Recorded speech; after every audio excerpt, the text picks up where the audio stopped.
She ran a billion-dollar empire. He fixed broken pipes at midnight. The night they met inside a locked elevator 32 floors above Manhattan, neither of them walked away the same. What happened behind those glass walls? The secret she was hiding, the battle she was losing, and the one ordinary man who refused to let her disappear will shake you to your core. If this story moves you, hit like, drop a comment with your city so I can see how far this story travels, and follow along until the very last word. This one's worth staying for. The elevator didn't make a sound when it stopped. That was the first thing Logan Hart noticed. The absence of the usual mechanical groan, the click of cables settling, the hiss of the doors preparing to open. Just silence. Dead, complete, wrong silence at 11:47 on a Tuesday night, while a thunderstorm turned the streets of Manhattan into rivers, and Logan was pushing a maintenance cart down the service corridor on the 32nd floor with sore feet and a head full of nothing in particular. He almost kept walking. The indicator light above the private elevator, the one reserved exclusively for the penthouse unit, the one he'd been told during orientation never to touch, never to service unless specifically dispatched, never to acknowledge if he happened to see its occupant step out, that light was amber. Not moving. Amber meant stopped. Amber meant malfunction, or a sensor trip, or something stuck in the door track. Logan set the brake on his cart, checked his radio. His supervisor, Marcus, had clocked out 2 hours ago and left Logan to handle the overnight sweep alone. Same as every Tuesday since he'd taken this job 4 months back. He tried the elevator panel on the wall. The diagnostic readout told him the car was sitting still at floor 32 with both doors closed and no destination registered. He pressed the intercom button. Nothing. He pressed it again, held it longer.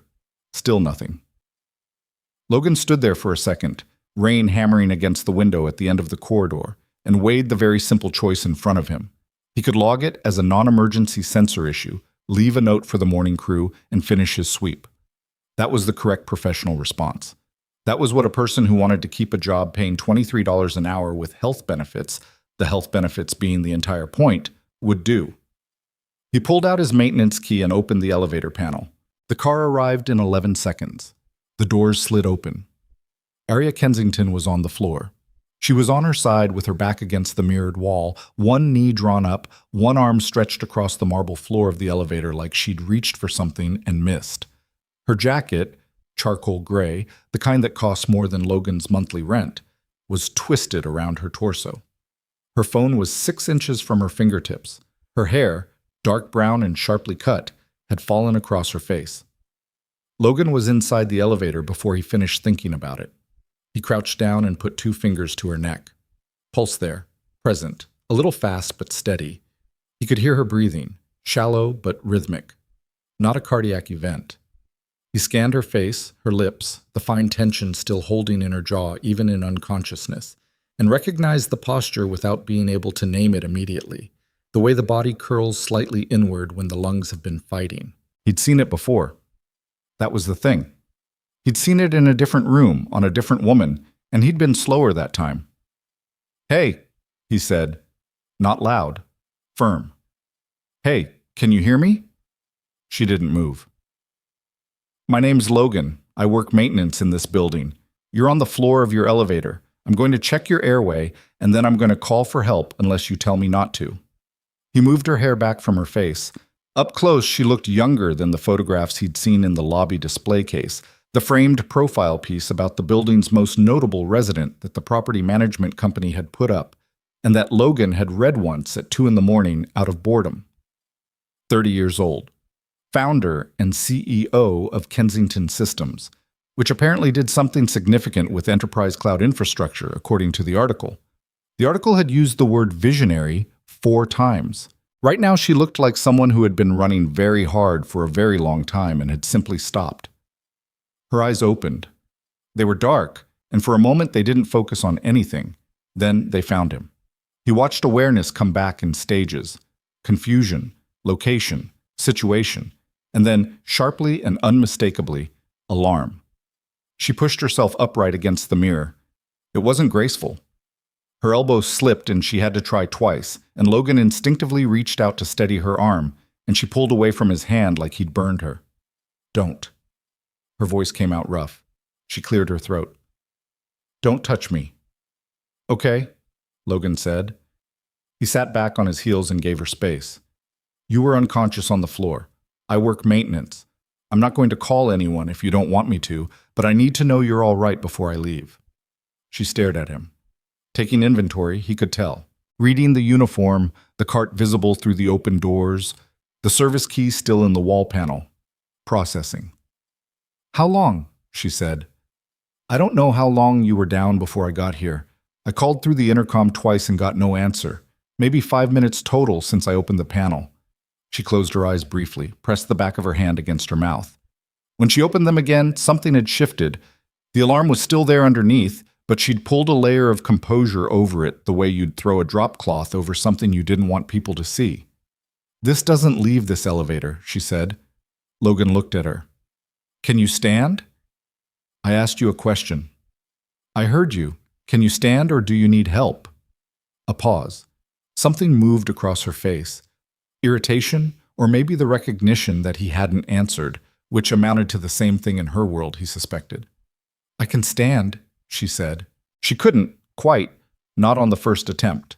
Her left knee buckled and she caught the railing along the elevator wall and held on, and Logan stood and positioned himself beside her without touching her, close enough that if she went down again, he'd catch her. She made it upright, held the rail for 3 seconds. Let go. Okay, she said, mostly to herself. Your penthouse is 2 floors up, Logan said. I can take you up in this car or walk you to the stairs. Your choice. I know where my apartment is. I know you do. She looked at him again, and this time it was longer, more careful. He held her gaze without any particular expression. Elevator, she said. He pressed PH, the doors closed. The car moved upward. They stood on opposite sides of the elevator in silence. Logan watched the floor numbers change. Arya watched the door. He could see her reflection in the mirror, the careful control in her posture, the slight whiteness around her knuckles where her hand had closed around the clutch she'd picked up from the floor. You're the night technician, she said. Tuesday through Saturday, yeah. You've been here 4 months. He glanced at her. You pay attention to building staff? I pay attention to everyone who has access to my floor. Fair enough. The doors opened to the penthouse vestibule. Marble, a single orchid on a console table, indirect lighting, the quiet of expensive insulation blocking the storm completely. Arya stepped out. Logan stayed in the elevator. She walked 4 steps, then stopped. She didn't turn around. What's your name? Logan Hart. A beat. The elevator needs its sensor recalibrated. That's why it stopped. He looked at the panel. The sensor was fine. He'd seen the diagnostic. She knew that. She was giving him a reason, an official version. I'll put in the work order, he said. The elevator doors started to close. She still hadn't turned around. Hart, she said. Yeah. I wasn't unconscious for long. He let the doors finish closing. He thought about her on the train home. He didn't want to, particularly. He had other things to think about, starting with the fact that his daughter Maisie had a school project due Thursday, and he hadn't bought the poster board yet, and ending with the fact that his alternator was making a sound it shouldn't be making. But the image stayed with him. Arya Kensington, billionaire, on the floor of her own elevator, and the look in her eyes when she'd surfaced back to consciousness. Not pain, not embarrassment exactly. Fear, clean and specific and practiced, like someone who'd been afraid of this particular thing for long enough that they'd built a whole system around managing it. He knew that look. He'd watched it for 18 months in a different face. Logan got off the train at his stop and walked 3 blocks in the rain to the apartment building where he rented a 1-bedroom on the 4th floor. The super had been promising to fix the vestibule light for 6 weeks. Logan walked up the stairs in the dark, using his phone flashlight, and let himself in quietly. The babysitter, Mrs. Okafor from 4C, who was 61 and charged $12 an hour and was worth 4 times that, was asleep in the armchair with a true crime paperback open on her chest. Maisie was in her room. Logan checked on his daughter. She was curled up in her bed with 3 stuffed animals and an expression of complete peace that she only had when she was sleeping, and that he stood in the doorway and watched for probably longer than he needed to, the same way he'd been doing since she was born. 7 years old, dark hair like her mother's. His stubbornness, which was either flattering or concerning depending on the day. He pulled her door halfway closed, paid Mrs. Okafor, helped her to the door because she had a bad hip, and then stood in his kitchen and drank a glass of water and thought about what he'd seen tonight. The medications in her purse, he'd noticed them when he'd moved her hair back, a prescription bottle that had rolled partially out. He hadn't read the label. He hadn't tried to. But he knew the shape of that bottle, the orange plastic and white cap, the particular size that meant a maintenance prescription, not an emergency one, something she took regularly. He put the glass in the sink and went to bed. He didn't call anyone. He didn't write anything down. And in the morning, he put in a work order for a sensor calibration on the penthouse elevator that didn't need one because Aria Kensington had asked him for a story, and he'd decided, without entirely knowing why, to give it to her. 3 days passed. On Friday night, Logan was replacing a corroded pipe coupling in the mechanical room on the 20th floor when his radio crackled with a request from the front desk. Penthouse had a report of a temperature irregularity in the main HVAC duct. Could maintenance take a look? Marcus was still on shift. He looked at Logan across the mechanical room. "You want it, or should I go?" "I'll go," Logan said, and didn't examine why. The penthouse was different at 11 p.m. than he'd imagined. He'd expected something from a magazine. Cool, minimal, the kind of place where nothing was out of place because everything was decorative and nothing was lived in. What he found was different. It was large, yes. Floor-to-ceiling windows looking out over a wet Manhattan, the city lights fractured by rain. Expensive furniture, yes, but there were files everywhere. Actual paper files stacked on the kitchen island, spread across the coffee table, piled along the left side of the L-shaped couch. A whiteboard had been dragged in from somewhere and positioned against the far wall, covered in a dense web of handwriting that Logan couldn't read from the doorway. 3 laptops were open at different points around the room. And Aria was in the kitchen, still dressed in work clothes at 11 at night, pouring coffee with the particular efficiency of someone who had stopped tasting it and was just maintaining a chemical requirement. She saw him in the doorway and stopped. "HVAC issue," Logan said, holding up his radio. "Desk called it in." "I called it in," she said. "The temperature in the east bedroom keeps dropping. It woke me up twice last night." "I'll take a look." He stepped inside, setting his bag down. She watched him cross to the east bedroom. He opened the access panel in the closet, checked the duct damper. It was slightly misaligned. Not a major issue, 15 minutes to fix. He realigned it, ran a function test, confirmed the temperature reading stabilized. When he came back out, she was at the kitchen island with her coffee and a tablet, not looking at him. "Should hold now, Mom," he said. Damper was off by about 20 degrees, common in older systems after a temperature swing. "How long have you been doing this?" she asked, still looking at the tablet. "Maintenance? About 4 years. Before that I was in systems engineering." That made her look up. "What kind?" "Mechanical systems for commercial construction. I worked for a firm in Jersey for 6 years." "Why'd you leave?" Logan picked up his bag. "Family stuff." She held his gaze for a moment. "The night in the elevator," she said. "Sensor malfunction," Logan said. "I put in the work order. You should have a copy." Something shifted in her expression. Not quite a smile. Not quite anything. "Right," she said. He moved toward the door.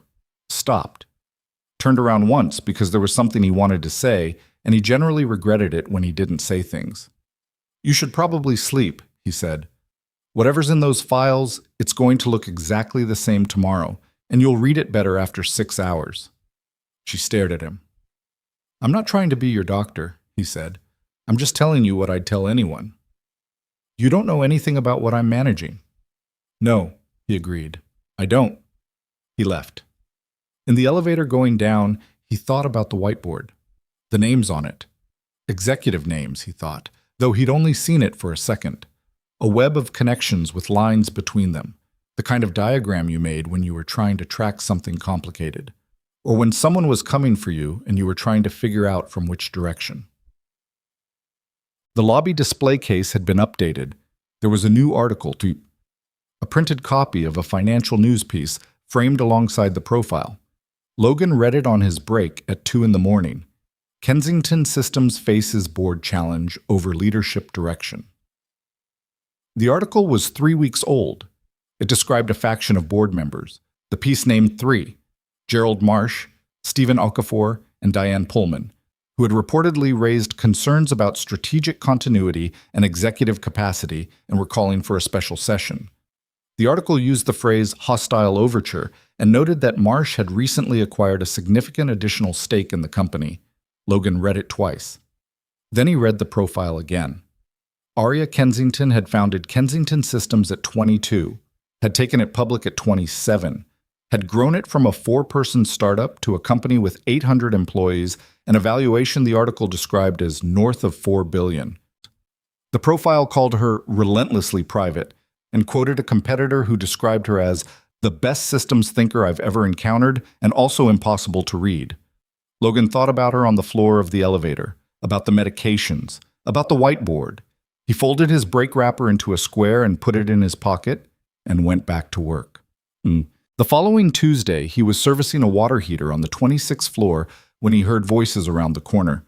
2 men, not quite quiet enough, coming from the direction of the elevator bank. Already pulling the records. Marsh has someone inside the compliance team. That's faster than we expected. He doesn't want to wait. If she has another episode before the quarterly, then we push the narrative before she can get ahead of it. Logan finished what he was doing slowly and listened. The voices moved away toward the stairwell. He caught a partial look. Business clothes, late 40s, one of them carrying a leather portfolio. Not residents, visitors, at 7 in the evening. He noted the time on his log, wrote down what he'd heard, wrote down what he could describe of the 2 men. He wasn't sure yet why he was doing that. He just knew that "she has another episode" was a phrase that sat badly in his chest. Maisie wanted to know about his job. She asked on Saturday morning, which was Logan's day off, while they were eating cereal at the kitchen table, and she was drawing something elaborate involving what appeared to be a dragon wearing a backpack. "What do you actually do?" she asked. "When things break?" "I figure out what's wrong and I fix it," Logan said. "How do you figure it out?" "I look at all the parts that could be broken and I check them one by one until I find the one that's causing the problem." Maisie considered this. "What if it's not one part? What if it's a lot of parts?" "Then I write it all down and figure out which one started it." She nodded, satisfied by this, and returned to her dragon. Logan drank his coffee and thought about the whiteboard in the penthouse, about the way Aria had mapped out the connections with different colored markers, red lines versus blue lines. She was doing the same thing he'd described to Maisie, looking at all the parts, trying to find where it started. He thought about the 2 men in business clothes. He thought about compliance records. Well, on Wednesday evening, he was doing a routine fire suppression check on the 31st floor when he found the door to the building's secondary data closet, a small room housing backup network infrastructure for the building management systems, slightly ajar. It was always locked. He pushed it open. Nothing missing, as far as he could tell, but the cable tray above the server rack had been disturbed. He could see it in the dust pattern. Something had been placed up there and removed or accessed from up there. Logan stood in the middle of that small, cold room for a long minute. The building used the same network infrastructure vendor as Kensington Systems, according to the lobby profile. Something Aria had negotiated when she moved in. Streamlined integration. The article had mentioned it, almost as an aside. He pulled out his phone and took 6 photographs. The cable tray, the dust pattern, the door lock, which showed no signs of forced entry. He knocked on the penthouse door at 9:15. It took her a while to answer. He stood in the vestibule and waited, and when the door opened, she was in different clothes than she'd been wearing when he'd last seen her. Dark trousers, a loose gray shirt, no shoes, and her expression when she saw him was complicated in a way he didn't try to fully decode. "I don't have an HVAC problem," she said. "I know," Logan said. "Can I come in?" A pause. She stepped back. He came in and put his phone on the kitchen island, pulled up the photographs, walked her through what he'd found, the door, the cable tray, the dust, the access log he'd pulled which showed a building entry at 11 p.m. on Monday, from a visitor badge that had been processed under the name of a licensed electrician, whose company, when Logan had looked it up on his lunch break, turned out to have been dissolved 14 months ago. Arya stood at the island and looked at the photographs. He watched her face. She didn't look surprised. She looked like someone receiving a piece of evidence they'd already suspected, but hadn't yet been able to touch. "The building management network connects to your infrastructure," Logan said. "I know that." "Then you know that if someone can get into the data closet with building access, they can run a passive monitor on traffic I route through the integrated systems." "Yes." She looked up from the phone. "I've been looking for the entry point for 3 weeks." "I think I just found it." She stared at him. "I'm a maintenance tech," he said preemptively, "and I understand that this is not my business, but it's also in my building, on my watch, and I just found what looks like an active security intrusion. That makes it at least partly my business." The silence stretched. Arya looked back at the photographs, scrolled through them slowly. Her face had closed down, not in the way it had in the elevator, afraid and trying to hide it, but focused, fully, coldly focused. "That badge entry," she said. "You pulled the access log yourself?" "From the building management panel, which I have clearance for. And you saved it?" "I forwarded a copy to my personal email before I came up here, yes." She looked at him. Something shifted in her expression. Not warmth, exactly. Not yet. More like the recalculation that happens when you've categorized something incorrectly and you're revising.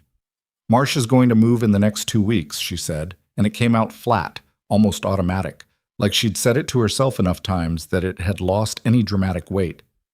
"He has at least 2 people on the compliance team. He's been building a case around my health for 6 months.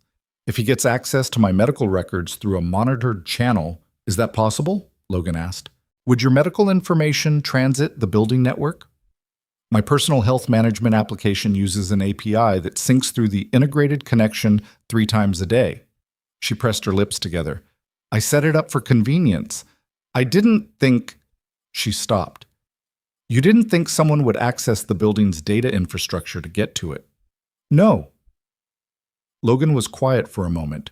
Then, "You need someone to document this cleanly and hand it to the right people before Marsh can use whatever he's already collected." "I have legal counsel." "I'm sure you do." "I'm talking about evidence, not arguments." He picked up his phone. "I can put together a full technical report on the access point, entry logs, cable tray documentation, the credential anomaly on the badge.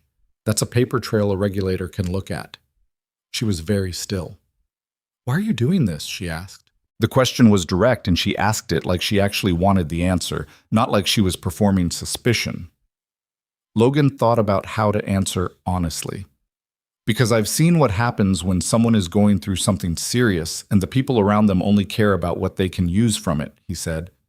"I don't have a stake in your company. I don't know Gerald Marsh. I'm not trying to get anything from you."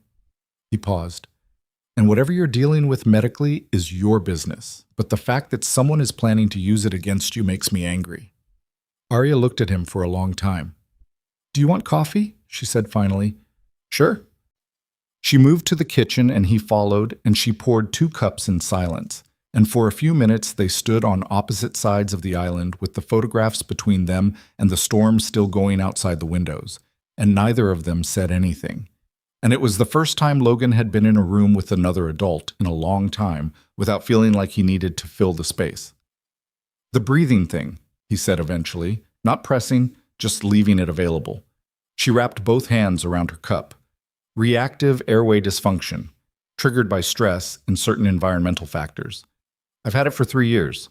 She said it the way you say something when you've practiced saying it without emotion. "It's managed. It's not going to kill me. But if it becomes public knowledge before I can frame the narrative, the board will use it to argue I'm not fit to run a public company." "Are you?" She looked at him sharply. "I'm asking," Logan said. "Not Marsh, not the board. I'm asking." A beat. "Yes," she said. "I'm better at this when I'm managing the condition than most executives are in full health." "Then that's what matters." He set down his cup. "Get me access to the building records I need, and I'll put together a report that takes Marsh's entry point off the table. Whatever else you're planning, that piece should be solid. You could lose your job for accessing those records.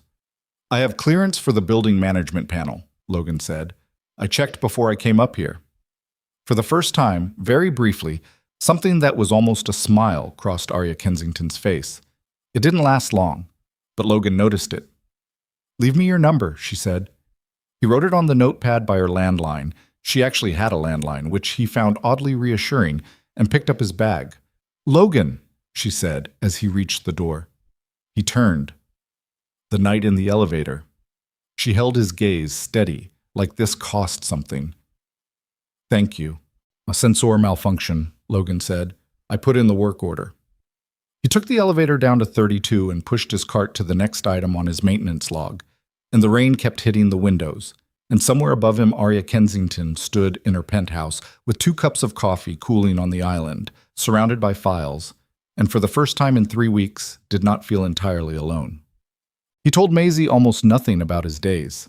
This was partly habit and partly protection, and partly the fact that she was 7 and mostly wanted to talk about her own days, which were significantly more interesting to her than his. But that Saturday, she was at the table drawing again, and she said, unprompted, Dad, do you think people can be good at their jobs even if they're sick? Logan looked up from his book. Where'd that come from? Maisie shrugged. My teacher was absent yesterday because she was sick, and Jonah said she's always sick, and she should get a different job, and I said that was mean, and he said it was just true. Jonah's wrong, Logan said. How do you know? You don't know Jonah. I know that being sick doesn't make you bad at your job. Sometimes it makes people better at it, because they know how to keep going when things are hard.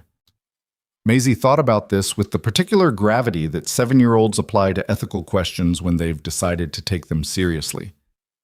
Like when you went to work when you had that cold for 2 weeks. Yeah, exactly like that. That was dumb, though, she said. You should have rested. You're right, Logan said. I should have. She returned to her drawing. Logan looked at his book and didn't read it.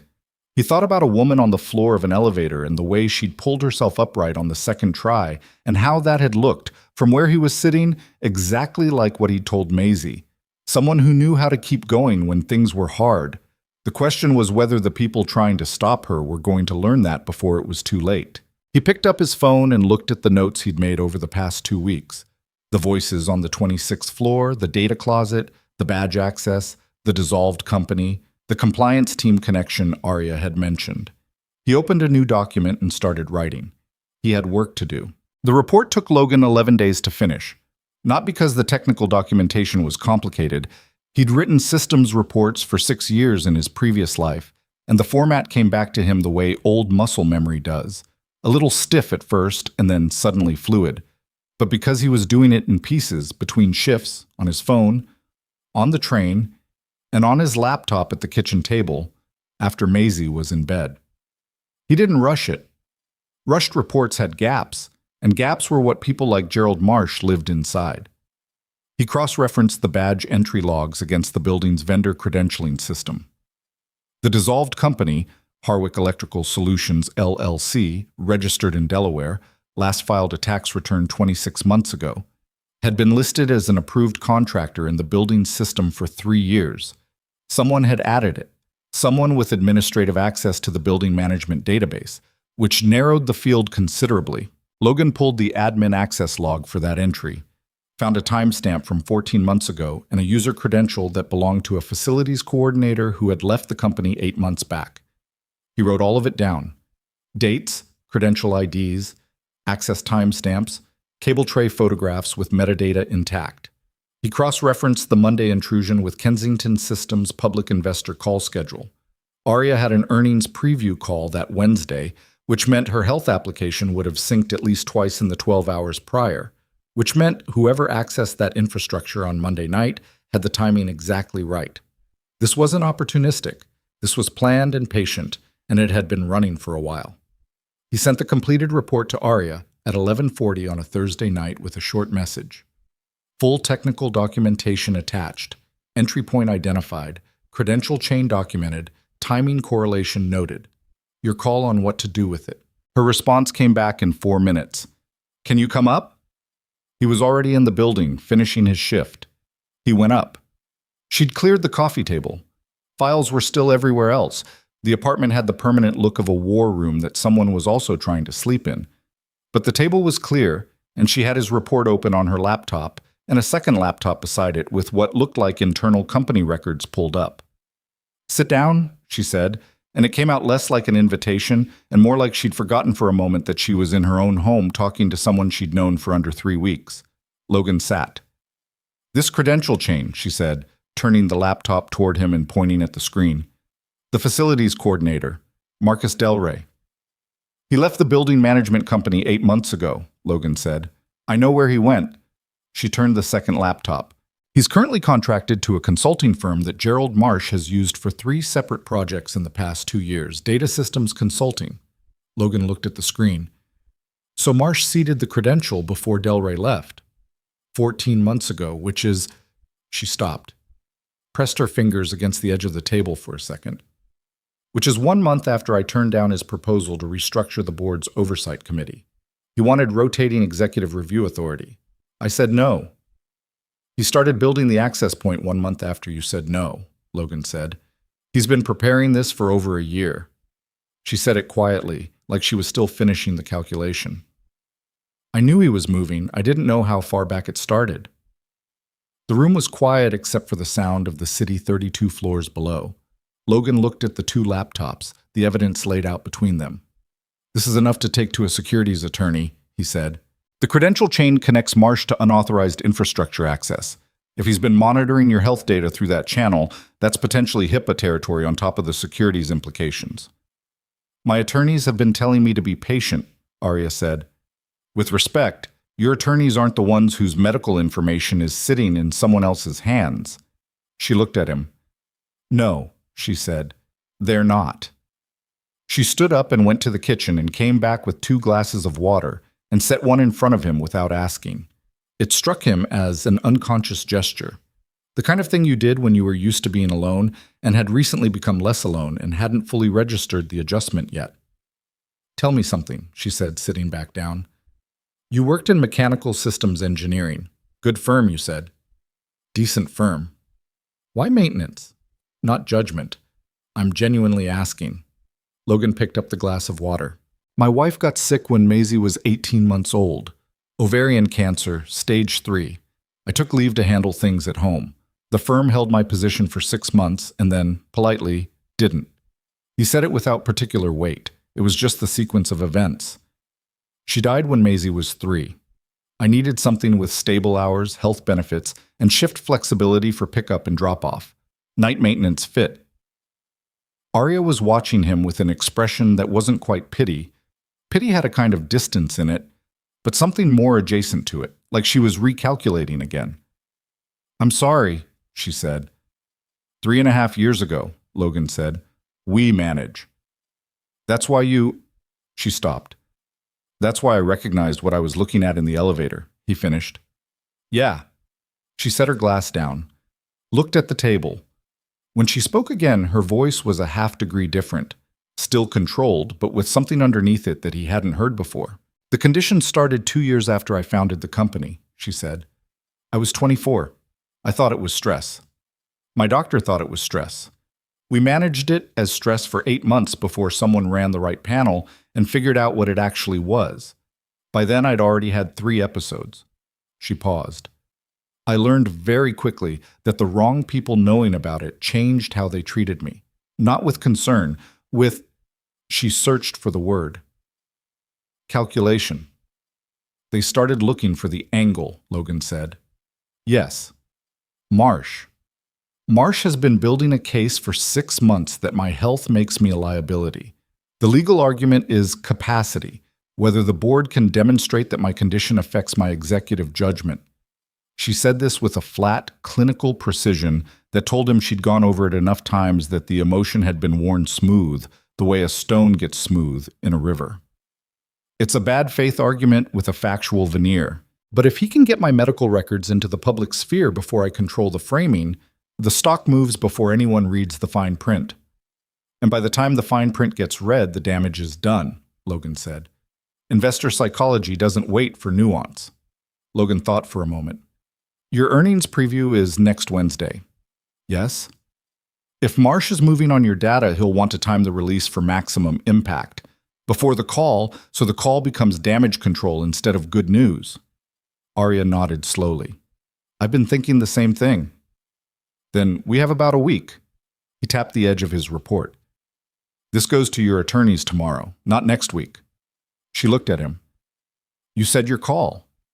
I was being polite, Logan said. It's your call, but I'd make it fast. Something that might have been amusement under other circumstances crossed her face. You're not what I expected, she said. I get that a lot, Logan said, which wasn't true at all, but it made her mouth do that almost smile thing again, and that seemed like a reasonable outcome. He expected distance after that. That was usually how it worked when you'd been useful.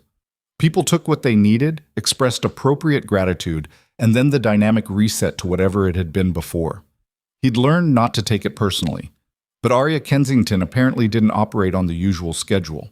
She called his work radio twice in the next week on actual maintenance issues, which he dealt with, but both times she opened the door herself and said a few sentences that had nothing to do with the HVAC or the water pressure.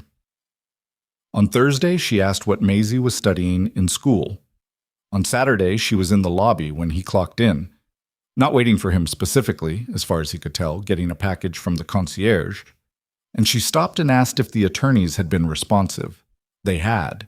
They'd moved fast on the report, and Logan had been told through Arya's assistant, a harried young man named Derek, who communicated exclusively in bullet points, that his documentation was being reviewed by two separate legal teams. They think the HIPAA angle is strong, Arya told him, tucking the package under her arm. The unauthorized monitoring of health application data through a compromised building network. They're building a parallel complaint to the FTC on top of the securities questions. Marsh doesn't know you have this yet, Logan said. No. When does that change? When we're ready. She said it with a quiet certainty that he was starting to recognize as her version of confidence. Not loud, not performed, just present. Not before. Logan nodded. How are you feeling? She blinked at the directness. Fine. You look like you haven't slept more than 5 hours in 3 days. I sleep fine. Okay, he said, and let it go because he'd learned in his life that you could say a true thing once, and that was your job done. You didn't get to say it twice without being asked. She watched him not push it, and something in her expression adjusted. 4 hours, she said. Maybe. I'll sleep after Wednesday. That's a bad system, Logan said.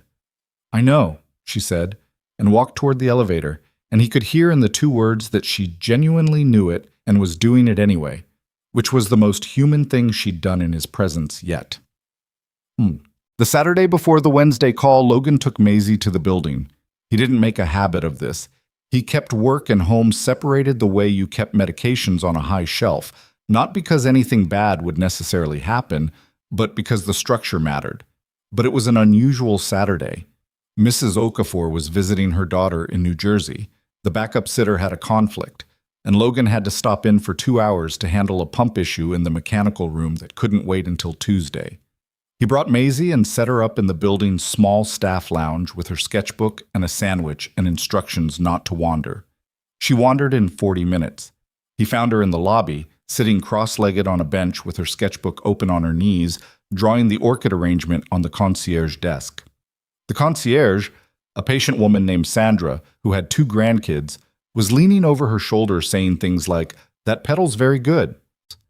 Logan came to collect her and found Arya standing near the elevator bank, watching Maisie draw with an expression he hadn't seen on her face before. Not guarded, not calculating, just watching, with the kind of attention people gave to things that surprised them in a way they hadn't expected to feel. "She yours?" Arya said when Logan came up beside her. "Unfortunately, yes." "Why unfortunately?" "That's a joke. She's the best part of my life." He looked at Maisie. "She's not supposed to be here. I had a pump issue." "How old?" 7. Almost 8. Arya looked at Maisie for another moment. "She has your mouth," she said, "the way she presses it when she's concentrating."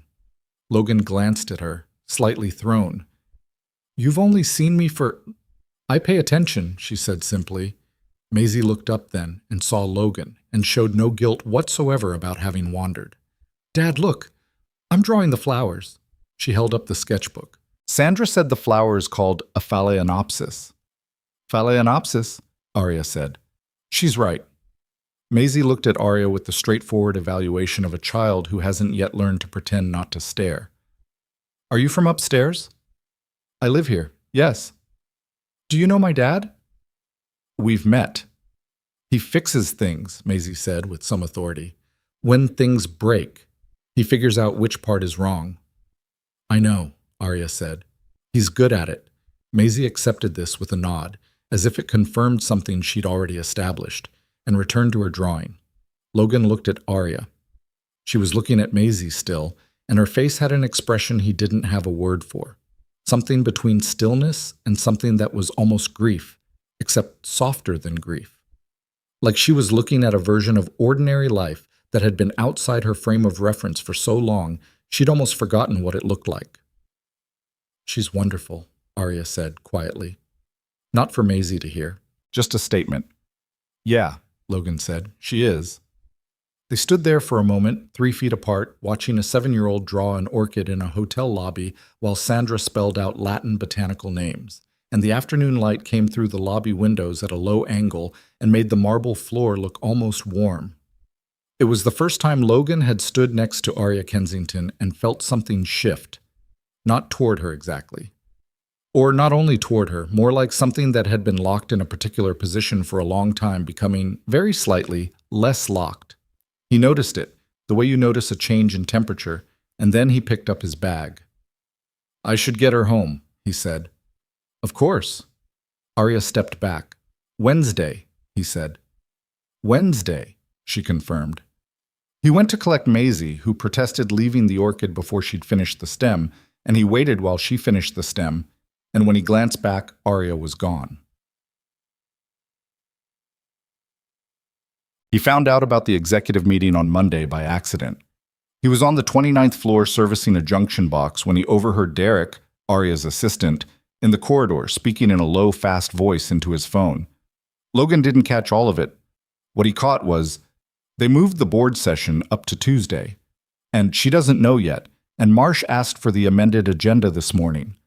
Logan put his tools down, thought for a second, picked up his phone and texted Arya. "Heard something from your assistant in the corridor.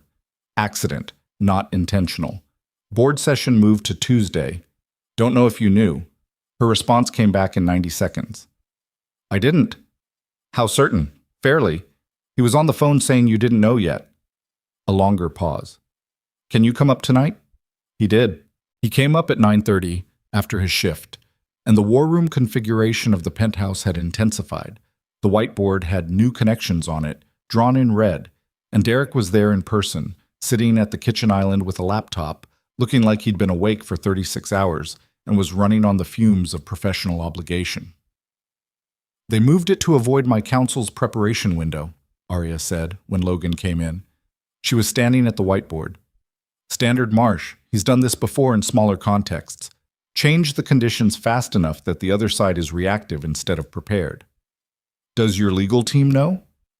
"Derek is reaching out now." She looked at the board. "The credential report. Is there anything else I'm missing? Anything in the building systems that could be a secondary access point?" "I went through all of it," Logan said. "The one closet is the only intrusion point I found." "Are you certain?" "As certain as I can be without a full network audit, which I'm not qualified to run. But the building management system architecture has limited external integration. The data closet was the entry." He paused. "If you want a second opinion, you need a cybersecurity firm." "I have one. They're on standby. I was hoping to bring them in post-Wednesday when it would be less—" She stopped. "Less visible," Derek said, from the island. "Less likely to spook the investors who are already watching for smoke," Arya finished. She pressed her fingers against her forehead for a second. "If I bring in the cyber team before Tuesday, Marsh will read it as escalation. If I don't, I'm at the board session without confirmation of the full scope." Logan looked at the whiteboard, looked at her. "How much does the board know about what Marsh has been doing?" "The board is split, 6 members. Marsh has Pullman and Crane reliably. I have Waters and Hendricks. Yamamoto is technically neutral, but has expressed concerns about Marsh's methods. She said this from memory. No hesitation. The session tomorrow will be a motion to convene a special executive review. If it passes, they have the authority to suspend me pending outcome. Can it pass? With Yamamoto, no. Without... She looked at the board. It's close. Then Yamamoto is the conversation, Logan said. Arya turned to look at him. What? Not tomorrow, tonight. You call Yamamoto tonight and you tell him about the credential chain. Not the legal argument, just the facts. He's your swing vote, and he said he has concerns about Marsh's methods. Give him a concrete example of what those methods look like. The room was quiet. Derek was looking at Arya. Arya was looking at Logan with an expression he couldn't fully read. Not resistant, but careful, like she was running the calculus. That's not how I usually operate, she said. How do you usually operate? I build the full case, and I present it when it's airtight. You don't have until it's airtight, Logan said. You have tonight. Another silence. Derek closed his laptop, which Logan took as a form of agreement. Arya turned back to the whiteboard, stood there for a long moment, and Logan could see the cost of it. The difficulty of moving before she was ready, of trusting a partial position to carry weight it might not fully hold. This wasn't just strategy for her. This was the way she controlled the thing she was afraid of. Exposure without armor. You don't know Yamamoto, she said. It wasn't an argument. It was almost a question. No, but I know that people who say they have concerns about someone's methods usually mean it. And I know that evidence lands different when it's personal and immediate versus when it's packaged in a legal filing 3 weeks later. Arya picked up her phone from the table, set it down, picked it up again. Derek, she said. On it, Derek said, and opened his laptop again. She called Yamamoto at 9:58. Logan sat at the kitchen island with a cup of cold coffee and didn't listen to the call, looking instead at Maisie's drawing from that afternoon. She'd left her sketchbook in the lobby, and Sandra had sent it up, and Derek had put it on the island. The orchid drawing. Maisie had added a small figure beside the flowers, roughly drawn, with dark hair and a gray shirt. It took him a moment to recognize it. Arya came back into the kitchen 22 minutes later. She set her phone down on the island. Her face was unreadable. He knew something was off, she said. He didn't have specifics. The credential documentation gave him specifics. A beat. He's going to ask for a 24-hour postponement on the session to review the materials. Logan released a breath he hadn't realized he'd been holding. That's not a win, Arya said immediately. That's a delay. Marsh will adjust. I know. This isn't over. I know that too, Logan said. She stood across the island from him, and she looked tired in a way that went past the 4 hours of sleep. Tired at a deeper level, the kind that built up over months of fighting alone. She looked at the sketchbook, looked at the drawing. Your daughter drew me, she said. Apparently. She got my hair wrong. She's 7. Cut her some slack. That landed. Arya looked at him, and this time the almost smile was more than almost. It was brief and it was real, and it changed her face completely for the 2 seconds it existed. Get some sleep, Logan said, standing. All of you. He looked at Derek, who nodded with the enthusiasm of a man who'd been waiting for permission. He took the elevator down, thought about the 24-hour postponement and Marsh's next adjustment, and the earnings call Wednesday, and the cybersecurity team on standby, and the legal complaint being built, and all the moving parts of something that wasn't close to finished. He thought about Maisie drawing Arya beside the orchid. He thought about Arya's face when she'd said, she's wonderful, quiet, and private, not meant for anyone in particular. The elevator reached the ground floor and the doors opened to the empty lobby, and Logan walked out into a city that was finally dry after 2 weeks of storms, the sidewalks still wet and the air cold and clean, and he walked to the train thinking about all the ways things were about to get harder before they got easier, and how he didn't have any particular ability to stop that, and how he was going to show up anyway. That was the thing about knowing how to keep going when things were hard. It wasn't a talent. It wasn't optimism. It was just a decision you made again every time, and you kept making it until the situation changed or you ran out of chances, and you tried not to confuse the two. He bought a coffee at the station and waited for his train. Yamamoto's postponement bought them 24 hours. Marsh spent 18 of them finding a workaround. Logan found out the same way he'd found out about the moved session, by being in the wrong corridor at the right time, which was starting to feel less like coincidence and more like the building itself had opinions. He was on the 31st floor replacing a ballast in a corridor light fixture when he heard Derek's voice through the stairwell door, taut and fast, the kind of voice that meant the situation had changed and not in the good direction. He pushed through the door. Derek was on the landing below, one hand on the railing, phone pressed to his ear, face the color of someone who had recently received terrible news and hadn't finished processing it. He looked up at Logan and lowered the phone. "They leaked it," Derek said. Logan came down the stairs. "The medical records?" "Not the full records." "Enough." Derek's jaw was tight. "Someone sent a summary document to 3 financial journalists at 11 this morning. One of them already posted. The headline is..." He looked at his phone screen and read it with the flat effect of someone reading a casualty report. "Kensington Systems CEO managing undisclosed health condition, sources say." Logan stood very still on the landing. "How bad is the story?" he asked.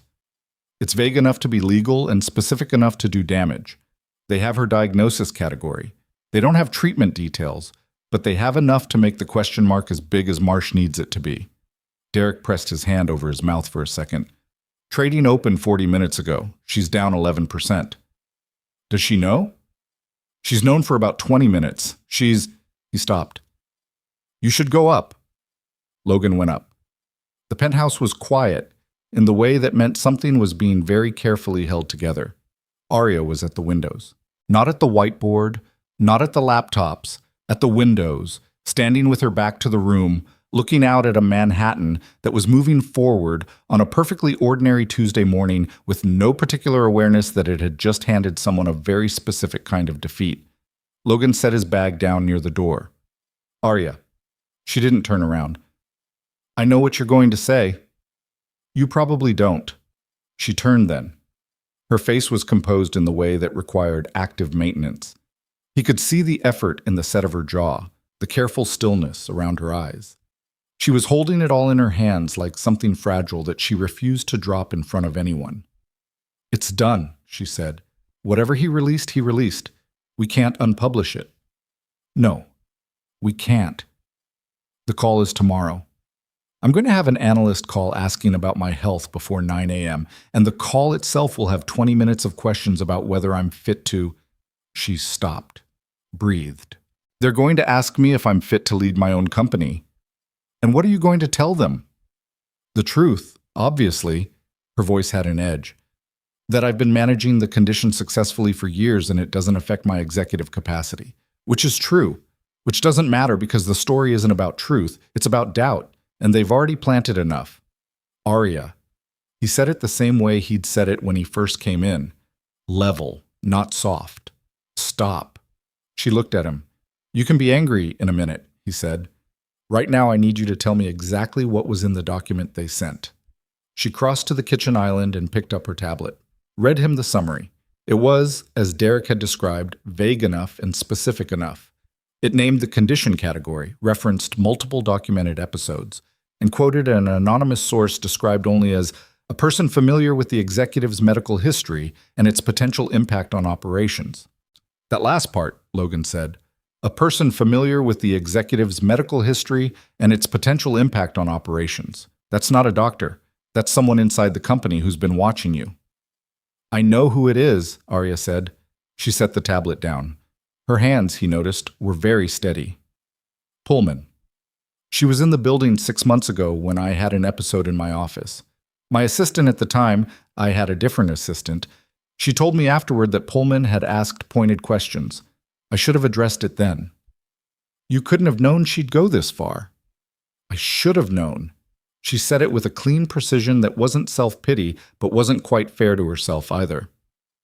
"I've known what these people are for a year. I kept thinking the legal exposure would be enough to make them careful." "Marsh doesn't care about legal exposure," Logan said. "He cares about the stock price moving before the quarterly and then using the board's fiduciary duty argument to push the motion through before your legal team can get the complaint filed." Arya looked at him. How do you know about fiduciary duty arguments? I read while I wait for things to dry or set. I've been reading about hostile board actions since the night I came up here with the credential report. He leaned against the island. He doesn't need to win legally. He just needs to create enough instability that the neutral members feel like voting to preserve the company is the responsible thing. Yamamoto, she said quietly. Yamamoto, Logan confirmed. He delayed the session, not canceled it. If the stock drops enough by this afternoon, his position shifts. Fiduciary duty is a hard argument to push back against when the numbers are moving. Arya was quiet for a long moment. She looked at the whiteboard, the red lines, Marsh and Pullman and Crane, the credential chain, the access logs. Tell me about the FTC complaint, Logan said. Where is it? Filed this morning, before the leak. My attorneys moved yesterday after Yamamoto's call. She paused. It's filed, but it's not public. FTC intake doesn't make the docket immediately visible. Can it be made visible faster? She looked at him sharply. You want to go public with the complaint. I want Marsh to know you have it. Right now he thinks he's controlling the information. You have evidence of unauthorized infrastructure access connected to his network. If that becomes public, it spooks the same investors I'm trying to reassure. Or it reframes the entire story, Logan said. Right now the story is CEO has health condition, ? If you put out a statement in the next 3 hours that says Kensington Systems has filed a federal complaint regarding unauthorized access to executive data, no details, just the fact, the story becomes CEO was targeted by a surveillance operation, and she caught it. The room was very quiet. That's a different story, Logan said. One where you're not the problem. You're the person who found the problem. Arya looked at him for a long time without speaking. He couldn't tell what she was thinking, and he'd learned well enough by now not to try to rush it. Derek, she said. Derek appeared from the hallway where he'd apparently been standing for the last 5 minutes. Logan gave him a look. Derek gave a small, unapologetic shrug. Get me Catherine on the phone, Arya said. My lead attorney, and pull up the statement template. Derek moved. Arya looked at Logan. If this reads as aggressive rather than defensive, it feeds the instability narrative. Then don't be aggressive, Logan said. Be factual. Here's what happened. Here's what we did. Here's where it stands. He paused. Marsh is aggressive. You be precise. She held his gaze. Then she turned to the whiteboard and picked up a red marker and began writing the bones of a statement on the white space at the edge. He watched her work. Fast, organized, no wasted motion. When she had something on the board, she stepped back and looked at it and crossed out the third sentence and rewrote it. You're good at that, Logan said. I've been doing it since I was 22, she said without looking up. Being good at it is survival. The statement went out at 2:17 in the afternoon. It was 8 sentences. It confirmed that Kensington Systems had identified and documented an unauthorized data access operation involving compromised building infrastructure credentials connected to a third party. It stated that a formal complaint had been filed with the FTC. It stated that the company had full confidence in its leadership and its legal position. It directed further questions to legal counsel. The financial press picked it up within 20 minutes. By 4 o'clock, the framing had shifted. The analyst commentary was split. Some still focused on the health story, but a significant thread was now asking questions about who had run the access operation and why. The stock was still down, but it had stopped moving. Logan was on the 24th floor replacing a failed thermostat actuator when Arya texted him. Down 6 from open, stabilizing. Marsh has gone quiet. He texted back, quiet isn't done. Her response, I know, but quiet is better than loud, thank you. He put his phone away and finished the actuator.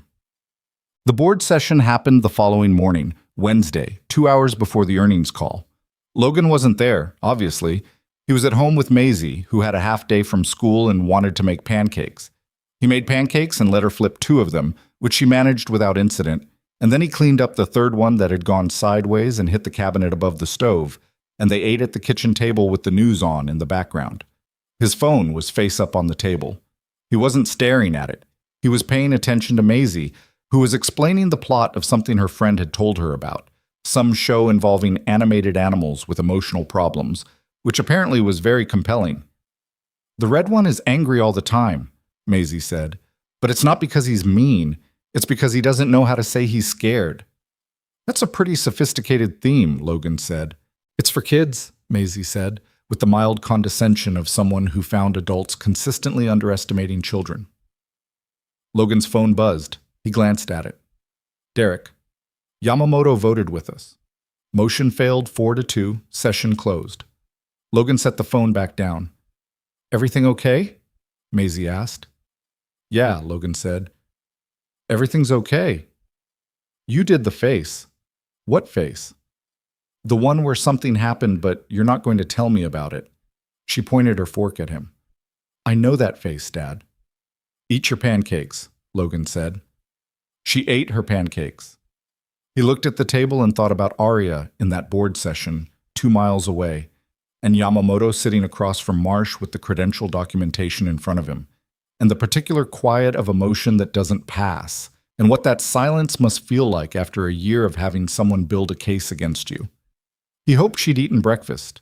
He doubted she had. Oh, the earnings call went well, by every measurable standard. He watched a clip of it later that evening, a short segment that had been posted on a financial news site. Arya was at a podium, and she looked like herself. Not the version he'd seen in the elevator or at the kitchen island at midnight, but the version from the lobby display case profile, the one the world saw. Controlled, precise, exactly as confident as the situation required, and not 1 degree more. She covered the quarterly numbers, which were good. She covered the product roadmap, which was detailed and specific. And then, when the analyst questions started, and the first one was exactly what Logan had predicted, a careful, professionally couched version of, "Are you okay to be doing this job?" she answered it without flinching. I've been managing a reactive airway condition for several years, she said, looking directly at the camera. It's well controlled with appropriate treatment and monitoring. It has not affected and does not affect my work. I chose not to disclose it publicly because it's a private medical matter. I'm disclosing it now because someone made that choice for me, and I'd rather you hear it from me directly than from a document designed to create doubt. She paused, 1 beat. I'll take the next question. Logan watched that pause. That single beat where she let it land without adding to it, without softening it or explaining it further. He thought about the version of Arya who had pulled herself upright on the second try and refused his hand, and the version who had stood at the whiteboard at 11 at night rewriting the 3rd sentence, and the version on the phone with Yamamoto doing the thing she'd said she didn't normally do because she'd run out of time to do it the way she normally would. He thought about what she'd said. Being good at it is survival. He turned his phone off and put Maisie to bed. He was called into HR on Friday morning. He'd been expecting something. Not this specifically, but something. The situation was too messy, and the building management company's ownership overlap with a Marsh-connected investment group was not, he had since discovered, a coincidence. He'd found that particular thread on Thursday night and had sent it to Arya's attorneys without saying anything to her about it directly. The HR meeting was short and had the compressed, rehearsed quality of something that had been decided before the meeting was scheduled. The facilities operations manager, a man named Phil Garrett, who Logan had never had a single problem with in 4 months, sat across the desk looking like he would genuinely rather be doing anything else. We've received a report of unauthorized access to confidential building management records, Phil said, specifically admin-level data from the credential and access log system. Logan had prepared for this. I have clearance for the building management panel, he said. Standard level 3, which includes access log review. That's documented in my onboarding. Standard level 3 doesn't include credential history for third-party contractor records, Phil said. Logan looked at him. That distinction isn't in the written clearance guidelines. Phil stopped, pressed his mouth together. He looked, Logan thought, like a person reading from a script he'd been handed and knew was wrong. The ownership group has filed a report with our legal team. Pending investigation, we're required to suspend building access. He slid a folder across the desk. Effective end of business today. Logan didn't pick up the folder. Who filed the report? I'm not able to... Phil. Logan kept his voice level. Who filed it? Phil looked at the desk. The silence was its own answer. Logan picked up the folder. "All right," he said. "Logan, for what it's worth." "I know," Logan said. "You're doing your job." He walked out of the office, through the lobby, past the display case with Arya's profile and the financial article and the orchid on the concierge desk, and he turned in his keycard and his radio and his maintenance badge, and he walked out of the building into a cold November afternoon. He stood on the sidewalk for a moment. He'd known this was a possible outcome. He'd known it since the night he'd pulled the access logs and decided to send the photographs to Arya instead of filing them in the maintenance report and forgetting about it. He'd made a choice, and choices had costs, and he was a 32-year-old single father with a maintenance job he no longer had, and health benefits that were about to lapse, and a daughter whose school required a lot of poster board. He pulled out his phone. No messages yet from Arya. She might not know yet. He called Mrs. Okafor and asked if she was free on Monday to watch Maisie while he made some calls. She said yes. He thanked her. Then he walked to the train and rode home and sat at the kitchen table for an hour, with the afternoon quiet of an empty apartment around him, thinking through the practical next steps the way he'd been trained to think through systems problems. One part at a time. Find the failure point. Build toward the solution. The failure point here was straightforward. Marsh had connected Logan's credential access to the report he'd written, which meant someone had told him about it. The only people who knew about the report were Arya, Derek, and Arya's legal team, which meant either there was a leak in the legal team or Marsh had inferred it from the FTC complaint's specific technical language. He got out his laptop and pulled up the FTC complaint summary that Arya's attorneys had shared with him. Read the technical description of the unauthorized access. Read the specific reference to credential anomalies and building infrastructure. Then he pulled up the news story about the suspension. There was no news story. It hadn't leaked yet. That meant Marsh wasn't trying to make it public. He was just trying to remove Logan from the building, trying to close the access point he hadn't identified as a threat until the credential report made clear someone had been watching. Logan picked up his phone and texted Arya. "They suspended me. Effective today. Credential access to the logs is the stated reason. I think Marsh inferred the source of the complaint technical language. I'm fine. Just wanted you to know before you heard it another way." He set the phone on the table and went to check the mail. When he came back, she'd called. Not texted. Called. He answered. "When did it happen?" she said, and her voice was different than any version he'd heard before. Not the controlled professional version, not the exhausted midnight version. Something tighter. Something that sounded like anger that was having trouble holding its professional shape. "About 2 hours ago," he said. "Phil Garrett ran it. Not his call." "No, it was not." A pause. He could hear her moving. "Logan, Don't," he said. "Don't what?" "Don't apologize. You didn't do this." "I involved you in—" "I involved myself," he said. "I knocked on your door. Nobody asked me to." He sat back down at the table. "I'm not calling you to make you feel responsible. I'm calling you so you know the connection Marsh made, because that connection tells you something about what he has." A longer pause. When she spoke again, she'd pulled the professional composure back, but it was thinner than usual, worn down at the edges. He knows about the report. He knows someone with building access was pulling credential logs. He may not know the full scope, but he knows enough to be threatened by it. Yes, which means he knows the FTC complaint has technical specificity that matches the access logs. Another pause. Logan, if he's tracked back to the report, he may try to discredit it, challenge the access as unauthorized and therefore inadmissible, Logan said. "Yeah, I thought about that. Catherine is already looking at it. The level 3 clearance language is ambiguous enough that—" She stopped. "This is not how this was supposed to go." "It's fine," Logan said. "It's not fine. You lost your job." "I'll find another job." He said it plainly because it was true and because making it dramatic wasn't useful. Marsh made a tactical error. He moved on me publicly. Well, semi-publicly, which means he's reacting. He was in control until the FTC complaint, and now he's plugging holes. That's a different position than the one he was in last week. The line was quiet. "You're remarkably calm," Arya said. "I have practice," Logan said. She was quiet again, and he could hear in that quiet that she was trying to figure out what to do with someone who responded to being fired as a result of helping her by pointing out the strategic silver lining. He understood that. He was in an unusual situation. "I'm going to fix this," she said.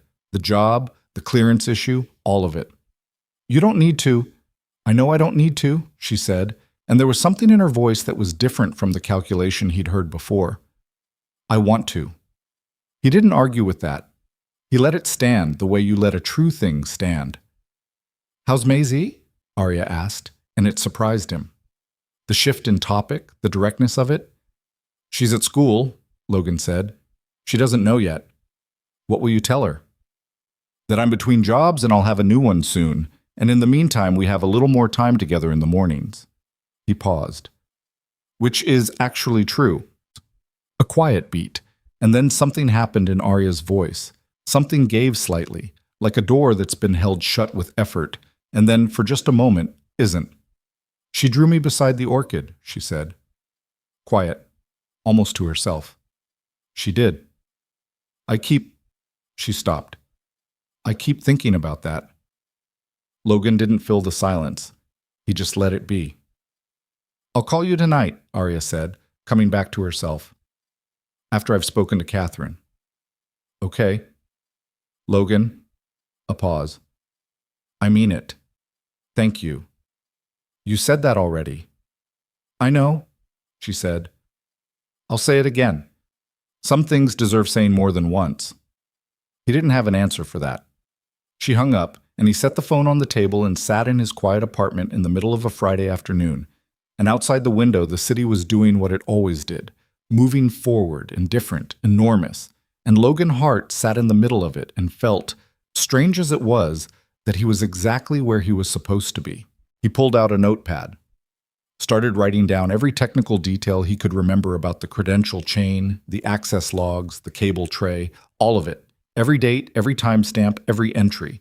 If Marsh was going to try to challenge the evidence, Logan was going to make sure every thread of it was documented somewhere that didn't depend on a building access badge or a company server.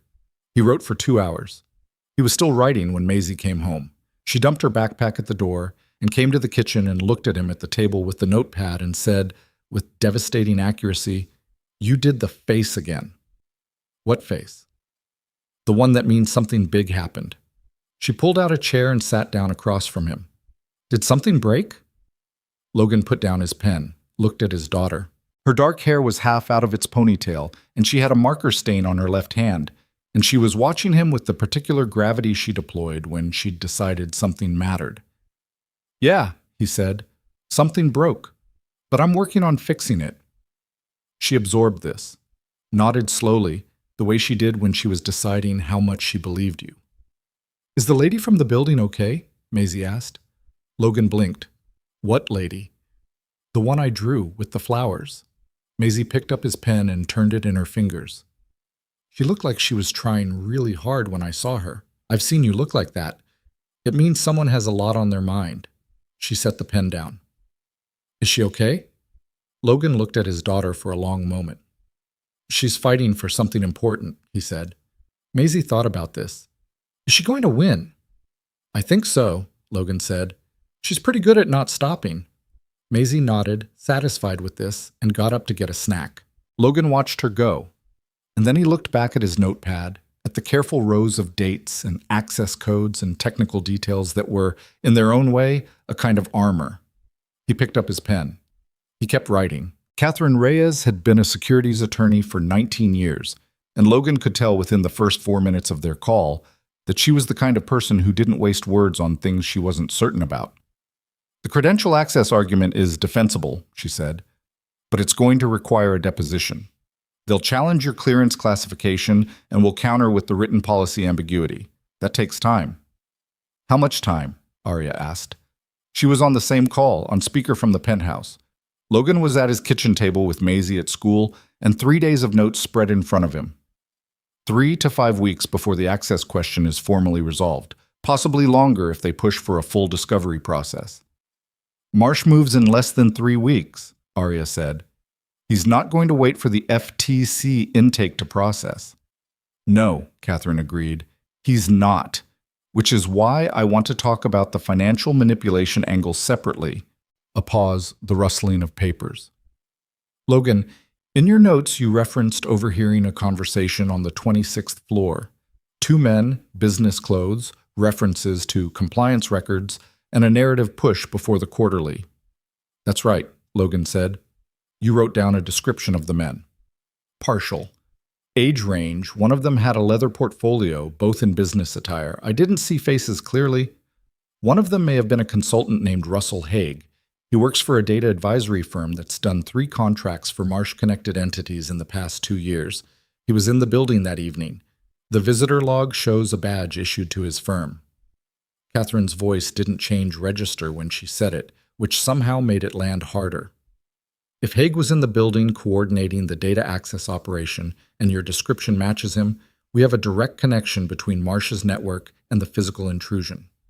Arya was quiet. Can you put that in front of the FTC? Logan asked. I can put everything in front of the FTC, Catherine said. The question is what the SEC does with the parallel filing, and that depends on whether we can demonstrate that the data access was used to inform a coordinated trading strategy around the health story leak. A beat.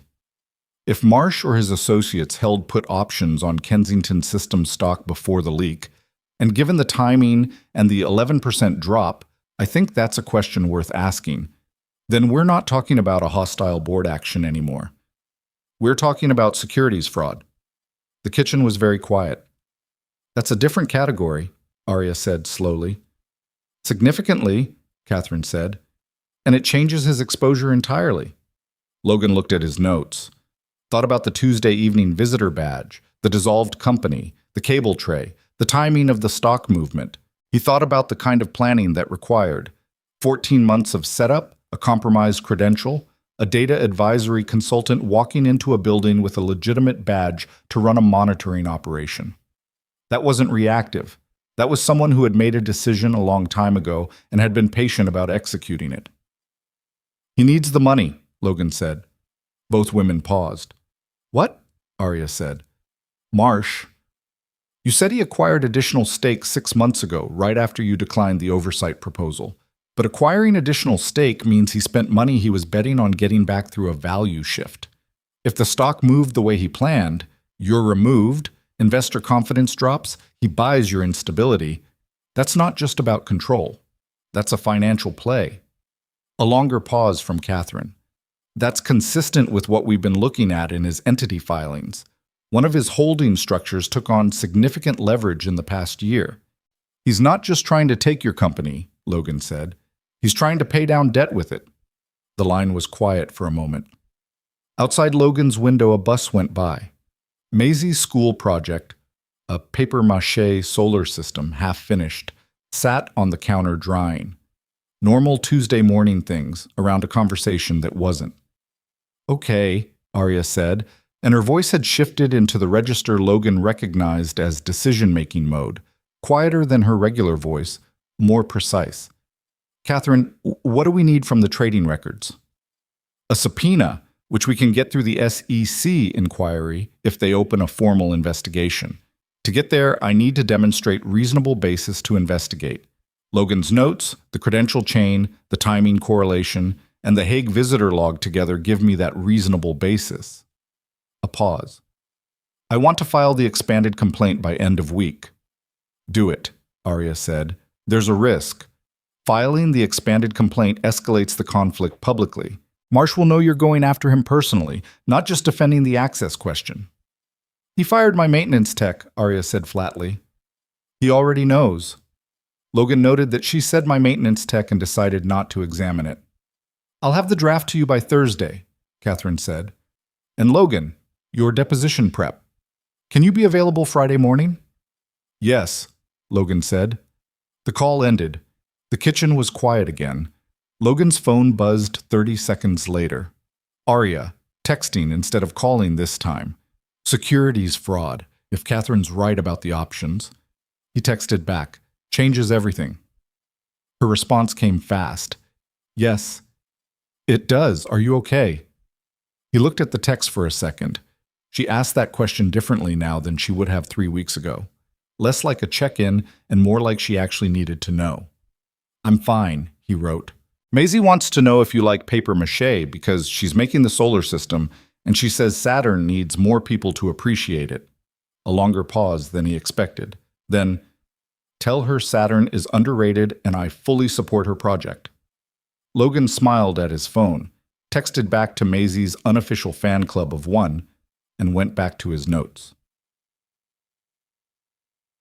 The deposition prep with Catherine on Friday lasted 3 hours and was, in Logan's honest assessment, the most uncomfortable conversation he'd had since the HR meeting with Phil Garrett, but for different reasons.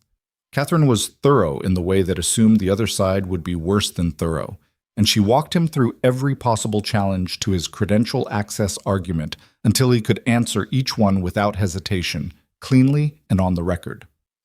Arya sat in on part of it. She'd set up a conference room in her penthouse, a room Logan hadn't seen before, adjacent to the main living area, with a proper table and 4 chairs and a whiteboard that was blank for once. And she listened to the technical questions without interrupting, occasionally making a note on her tablet. When Catherine took a break to take a call, Logan leaned back in his chair and looked at the blank whiteboard. "Feels strange not to have that covered in red lines," he said. Arya glanced at it. "I moved everything to the digital board." Derek said the physical version was making him anxious. Derek is consistently reasonable. "He is." She set down her tablet. "How did the financial model look to you?" The leverage question. Logan had spent 2 evenings running the numbers he could access publicly. Marsh's entity filings, the disclosed stake acquisition, rough timeline correlations. Conservative estimate, he's carrying somewhere between 60 and 90 million in leveraged positions that need the stock to move in his favor. That's not pocket change. That's someone who made a bet and needed it to pay. He paused. He's not a villain in a plan. He's a desperate man in an expensive suit. Arya looked at him. "Does that change how you think about it?" "No," Logan said. "Desperate people who hurt other people to solve their own problems don't get credit for the desperation." She held his gaze. "No, they don't."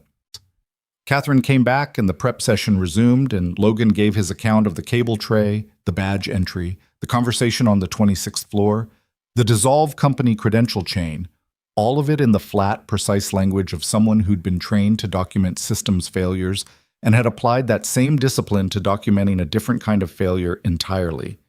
When it was done, Catherine closed her folder and said, "You're a good witness. You don't embellish and you don't minimize." "My ex-supervisor used to say the only thing worse than a problem you can see is a problem you've described wrong," Logan said. Smart man. He also left before the overtime shift every Tuesday, so take the wisdom in context.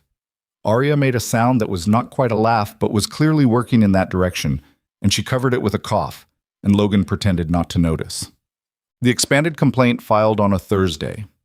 By Friday afternoon, it had been picked up by 2 financial news services, and by Saturday morning, it was in the mainstream press. The headline was different from the one Marsh had engineered 2 weeks earlier. This one read, "Kensington Systems files expanded federal complaint, alleges coordinated data operation and potential securities violations." Logan read it on his phone at 8:15 while Maisie ate cereal and described at length the interpersonal dynamics of her 3rd-grade classroom. And Jonah said that Marcus was copying his project, but Marcus said he wasn't, and I think they were both kind of right, because Marcus wasn't copying exactly, but he got the idea from Jonah's Maisie. "What? Did you finish your Saturn rings?" She considered this question as a non sequitur and then accepted it as topic change. "Almost. I need more aluminum foil. I'll get it today." He set his phone face down and ate his cereal and listened to his daughter talk about the social architecture of 8-year-olds. And it was exactly the right way to spend a Saturday morning when something important and difficult was unfolding 2 miles away and entirely out of his hands. He bought aluminum foil. They finished Saturn together on the kitchen floor, and Maisie narrated facts about Saturn's ring composition with an authority that suggested she'd been reading ahead in her science textbook, and Logan held the strips of foil while she pressed them into the papier-mâché and felt, with a clarity that occasionally surprised him, that this was what he was actually doing all of it for. Not the credential reports, not the depositions, not any of it. This. The SEC opened a formal inquiry on the following Tuesday. Logan found out from Aria, who called him at 7 in the morning, which was earlier than she'd ever called, and her voice had something in it that he hadn't heard before. Not relief exactly, and not triumph, because neither of those was her style. Something more like a long exhale after holding your breath longer than was comfortable. They pulled the trading records for Marsh's holding entities for the 60 days before the leak, she said. I don't have the specifics, but Catherine says the inquiry language suggests they found something. Options? Logan asked. Or equivalent positions? She's not certain yet. A pause. But they opened the inquiry, Logan. They don't open formal inquiries on nothing. No, he said. They don't. He was standing in his kitchen in yesterday's jeans and a sweatshirt, and Maisie was still asleep, and the apartment was quiet with the particular quiet of early morning before the day commits to itself. Outside, the sky over the rooftops was the pale gray-white of a New York winter morning that hadn't decided yet whether to be cold or merely cold-looking. You should eat breakfast, Logan said. A beat. That's what you have to say to that? You called at 7 a.m., which means you've been up for at least 2 hours, which means you probably haven't eaten. I had coffee. That's not food. Logan, Aria. He opened the refrigerator, not for any particular reason, just to have something to do with his hands. The SEC inquiry is good news, and it will still be good news after you've eaten something. Has anything about the past 3 weeks suggested that skipping meals makes the outcomes better? A longer pause, then quietly, no. Then eat breakfast. He heard her moving, the sound of a cabinet. Then, you're very annoying. I've heard that. From who? Maisie, regularly. He closed the refrigerator. I'll call you later, after she's at school and I've looked at what the press is saying. Okay, she said. And then, with an awkward directness that he was starting to recognize as the way she approached things that mattered to her personally rather than professionally. Logan, when this is over, when the inquiry processes and the board situation resolves, I want to talk to you about something. Okay, he said. Not now, just when there's room for it. I heard you, he said. We will. He hung up and stood in his kitchen and looked at the half-finished solar system on the counter, Saturn's foil rings catching the early light, and felt the weight of that sentence settle in him somewhere. When there's room for it, he knew what it meant.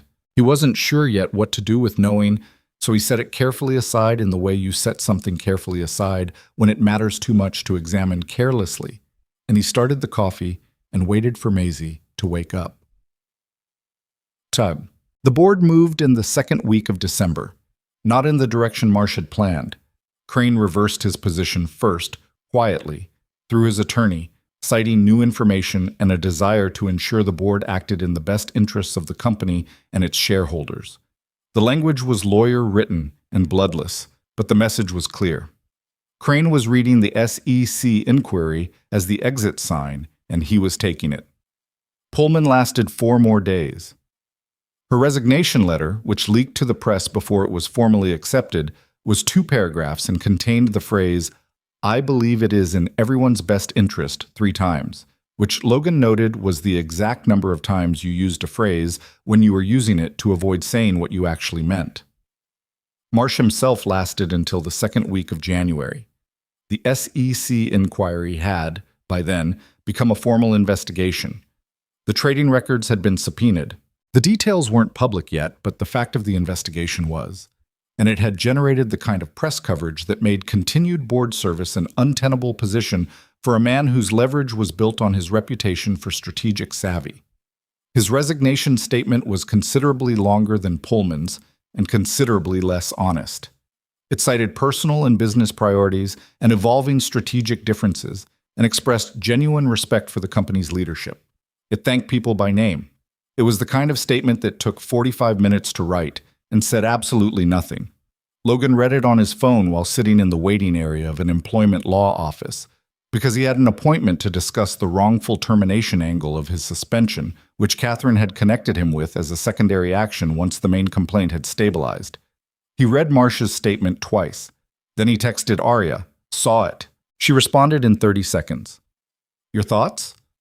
A lot of words for I got caught. A pause. Then, that's exactly right. Then, come by tonight if you can. I want to tell you something in person. Logan looked at the text, thought about what she'd said on the phone 3 weeks ago. When there's room for it. He texted back, I'll be there at 8. He left Maisie with Mrs. Okafor, who charged $12 an hour and asked no questions beyond, is she fed? And back by 10? He answered yes and probably, and took the train. The building looked the same from the outside. He didn't have his badge anymore. The wrongful termination claim was ongoing, not resolved. So he went through the front entrance like a visitor, which felt strange in the way that only familiar places feel strange when you approach them differently. The front desk called up. The elevator was the same elevator. He rode it to the penthouse floor. Arya answered the door herself. She was in different clothes than she usually wore when he arrived. Not work clothes, not the gray shirt and dark trousers of a person still in operational mode. Just dark jeans and a worn-looking navy sweater that suggested she'd been home for more than an hour and had stopped performing professional readiness for the evening. It was a small difference. It meant something. Hi, she said. Hi, Logan said. She stepped back and he came in, and the war room was gone. The files were still there in organized stacks, but the coffee table was clear. The whiteboard had been erased. 3 laptops instead of 6. Derek was not present. The apartment had the quality of a place that had been in a state of emergency for 2 months and had, very recently, exhaled. She poured 2 glasses of water. Always water with her, he'd noticed. The coffee was operational and the water was personal. And they sat on opposite sides of the kitchen island the way they had in the beginning. Marcia's out, she said. Yeah. The 2 board seats will be filled at the February session. Catherine thinks the SEC case will take 12 to 18 months to fully resolve, but the formal investigation protects the company's position. Investors know the difference between a company under investigation and a company that reported the investigation. How's the stock? Back to within 3% of pre-leak levels. She wrapped her hands around her glass. Which is, given everything, that's better than it had any right to be. Logan nodded, looked at her across the island. You wanted to tell me something in person, he said. She met his eyes. I did. A breath. I want to create a position. Inside the company. Not in the building, in Kensington Systems. A wellness and operational support foundation for employees navigating medical hardship and family caregiving situations. People who are going through what you went through after your wife died. What I went through trying to manage my condition without anyone knowing. She paused. I want someone to lead it who actually understands what those situations feel like from the inside. Not a corporate wellness manager. Someone who's lived it. Logan was quiet for a moment. You want to offer me a job, he said. I want to offer you a job, she confirmed. A real one, with real resources behind it. The company is funding it as a permanent initiative, not a pilot. She held his gaze. You'd build it. The structure, the programs, the staff. You'd have full operational authority. Arya. You can think about it. I'm not going to not think about it, Logan said. I'm going to need the actual terms, compensation, benefits, structure. I have a daughter. I don't make decisions like that on the emotional momentum of the moment. Something that might have been relief moved through her expression, like she'd been half expecting him to respond with easy enthusiasm and was reassured that he hadn't. Of course, she said. Derek has the preliminary framework. I wanted to ask you first before the documents existed. Okay, Logan said. I'll look at the framework. Okay, she said. The kitchen was quiet. There's something else, Arya said, and her voice had shifted again. The professional register dropping away until it was just her, talking to him directly, without a layer of management over it. Not about work. Logan waited. She turned her glass in her hands. This was, he'd observed, what she did when she was trying to find the beginning of something she hadn't said before. I've been thinking about what you said, she said. Early on, about watching someone hide something until it was too late. She looked at him. I've been doing that. Not with you. You already knew. But with everyone else. With my board, my investors, my employees, the way I managed the condition in private, the way I built the whole structure of my life around no one getting close enough to see it. She paused. That's not just a medical management strategy, it's a habit, and I've been using it in places it doesn't belong. Logan was looking at her. The press conference, she said, and he knew which one she meant, the one where she'd said, I'd rather you hear it from me directly. That was the first time I've told a room full of people something true about myself without calculating the outcome first. She stopped. It was terrifying. I know, Logan said. I watched it. I know you watched it. A pause. How did it look? He thought about the moment he'd noticed, the single beat of silence before the next question. Like someone who'd decided the truth was worth more than the control, he said. She looked at him for a long time. I'm not very good at this, she said. The personal version of what I just described. I'm good at running companies. I don't have a lot of practice with. She made a small motion with her hand that seemed to cover the general territory of whatever she was trying to say. With trusting people, Logan said. With trusting people, she agreed, or with. She stopped again. Logan looked at her. She was sitting very still, and her hands were around the glass, and she was looking at the counter, and he recognized what he was watching. Someone stepping toward a thing they were afraid of with the same dogged, imperfect determination they brought to every other kind of difficulty. Arya, he said. She looked up. I'm not in a hurry, he said. I have Maisie to think about, and you have a company to stabilize, and neither of those things is small. He held her gaze. But I'm also not going anywhere. So whenever you find the words, I'll be here. She looked at him, and the careful composure she carried everywhere, the layer she'd built so well over so many years that most people probably didn't know it was a layer, was very thin right now, worn down to the point where he could see what was underneath it. She wasn't perfect. She was difficult in private, and she ate badly under pressure, and she'd spent a decade building walls she was only now learning to examine from the inside.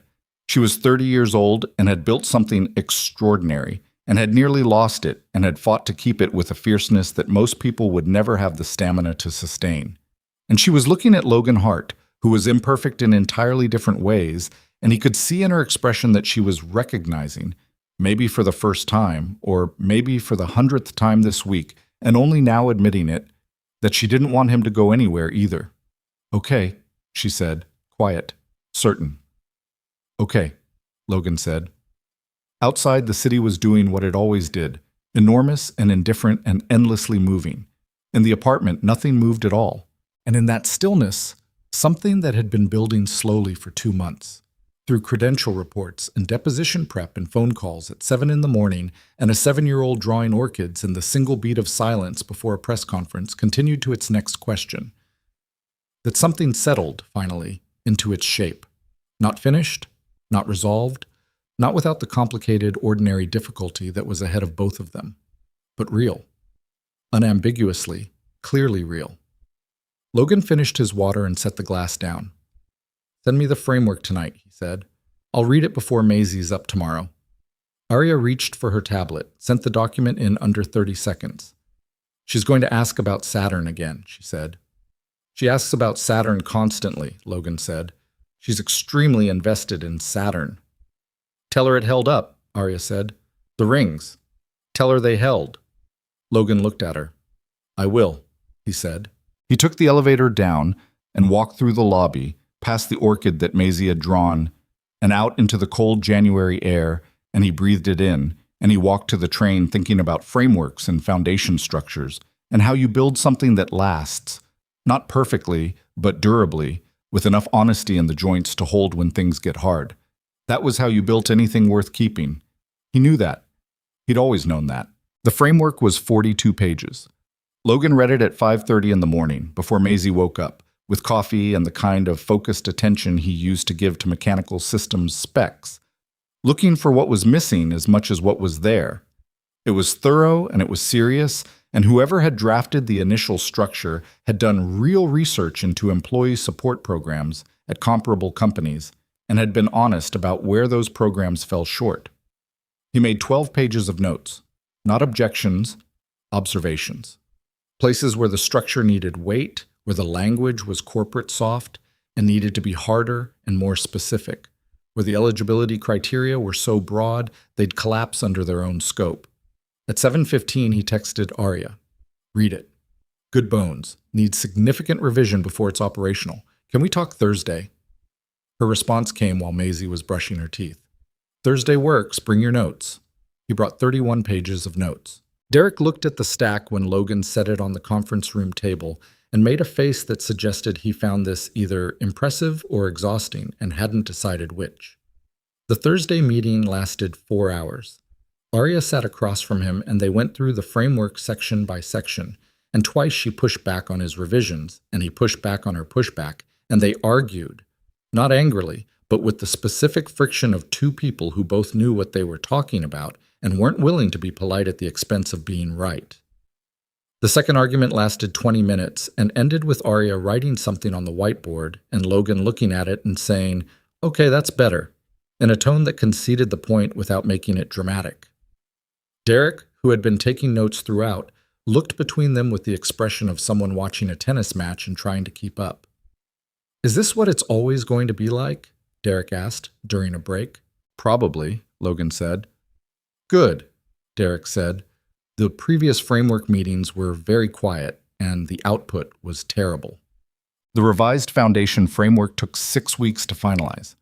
Logan worked on it from his apartment, from coffee shops, from the library, 2 blocks from Maisie's school, when he had hours to fill between morning drop-off and afternoon pickup.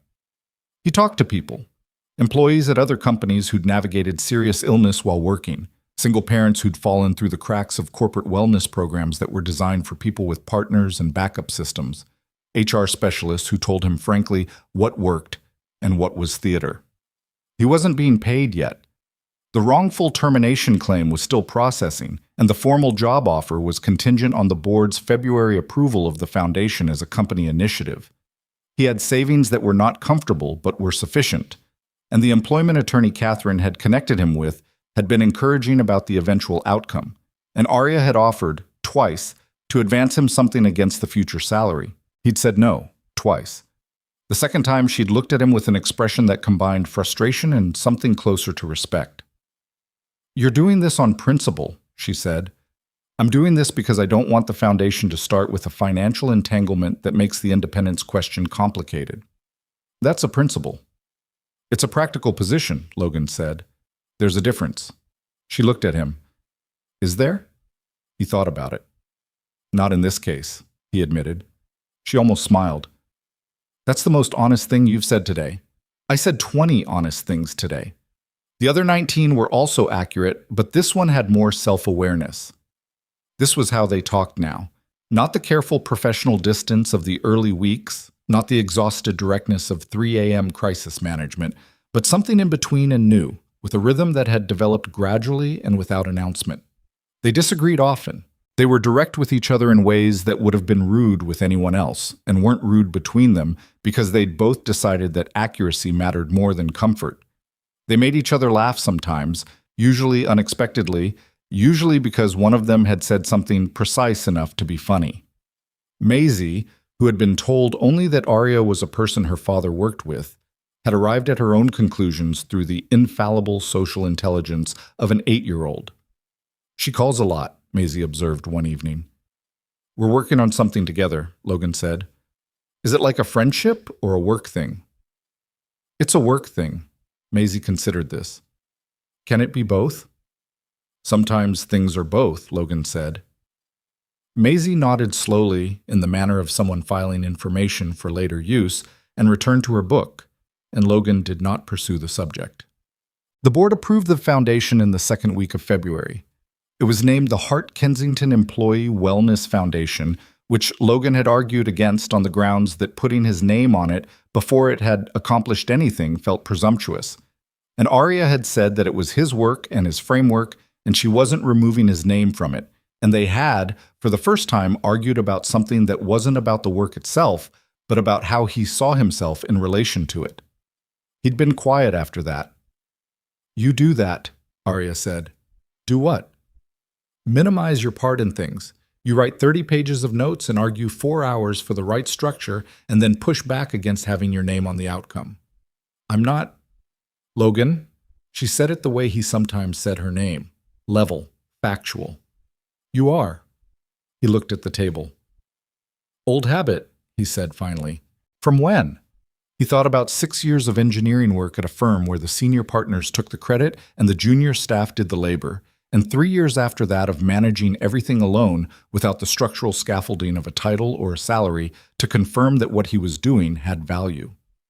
Long time, he said. Arya looked at him steadily. Your name is on the foundation, she said. That's final. He let it stand. Some arguments were worth having, and some were worth losing, and the difference between them was usually about whether winning would cost you something more important than the argument itself. He started officially in March. The office was on the 14th floor of the Kensington Systems building, a real office with a window and a small conference table and a staff of 3 to start, a program coordinator, a case manager with a background in social work, and an administrative assistant named Priya, who was 26 and operated at a speed that Logan found both impressive and slightly alarming. The first week was logistics and systems. The second week was intake, the first employees reaching out through the confidential referral channel Priya had set up. Most of them were cautious. Most of them had been managing difficult situations quietly for a long time and weren't sure whether this was a real resource or a corporate performance of care that would evaporate the first time it became inconvenient. Logan understood that. He told every person he met with in those early weeks the same thing. This program exists because someone who runs this company knows what it costs to go through something alone. It's not going away. Some of them believed him immediately. Some of them waited to see if it was true. That was reasonable. He waited with them. Arya visited the office at the end of the second week. She stood in the doorway and looked at the small space, the intake forms Priya had designed, the resource binders the case manager had assembled, the whiteboard Logan had put up with the current active cases anonymized and tracked the way he'd tracked building maintenance issues. How many so far? She said. 11 active cases, 4 resolved referrals, 3 pending intake. He paused. 1 woman whose husband has stage 2 lung cancer. She's been managing his treatment schedules around her work hours for 8 months without telling her supervisor because she was afraid of being seen as unreliable. Arya was quiet. She's not unreliable, Logan said. She's holding an enormous amount together, and she needed someone to say out loud that that was real and that there were resources to help. He looked at the board. That's most of them. They're not looking for someone to solve everything. They just need confirmation that they're not invisible. Arya looked at the board for a long time. Is it what you expected? She asked. More or less. The administrative piece is more complicated than I built for. I'm going to need a second case manager by July. He paused. You'll get the budget request Thursday. Okay, she said. And then, quieter. Logan. He looked at her. Thank you, she said. Not the same thank you as the elevator. Not the professional acknowledgement of a completed task. Something that had more weight in it. Something that was about more than the foundation. You funded it, he said. You built it, she said. There's a difference. He held her gaze. There is, he said. Oh. Spring came the way it comes to New York. Abruptly, after too long, like the city had been holding out and then gave all at once. The trees in the small park near Logan's apartment went from bare to green in what felt like a week.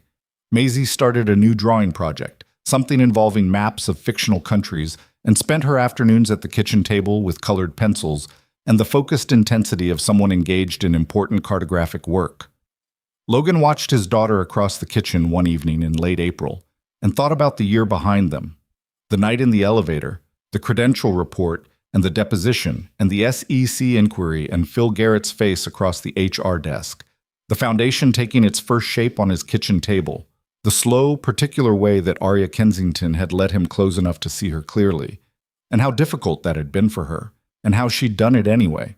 He thought about what it cost to let people in after you'd learned, through real experience and real loss. That letting people in was a form of risk. He'd learned that lesson when his wife died. He'd applied it by building a life that was small and controlled and sufficient, a life organized around Maisie and work, and nothing that could be taken away in a way that would undo him. He hadn't planned on a woman on the floor of an elevator. He hadn't planned on any of it. Maisie looked up from her map. "Dad?" "Yeah." "Are you going to marry Arya?" Logan looked at his daughter. She held his gaze with complete composure, colored pencil still in her hand. "What makes you ask that?" he said. "Because you get the face." "Maisie, the one that's not the something broke face, and not the I'm tired face," she said with clinical precision. "The one you get when you're thinking about something you haven't decided yet, but you already know." She looked back at her map and made a small addition to a coastline. "It's okay if you do. She's good at Saturn." Logan looked at his daughter for a long moment. "She is," he said. "And she's not fake," Maisie added. "Some of the people who come to pick you up at work are fake. You can tell. She's not." He didn't ask how an 8-year-old had developed a reliable fake detection system.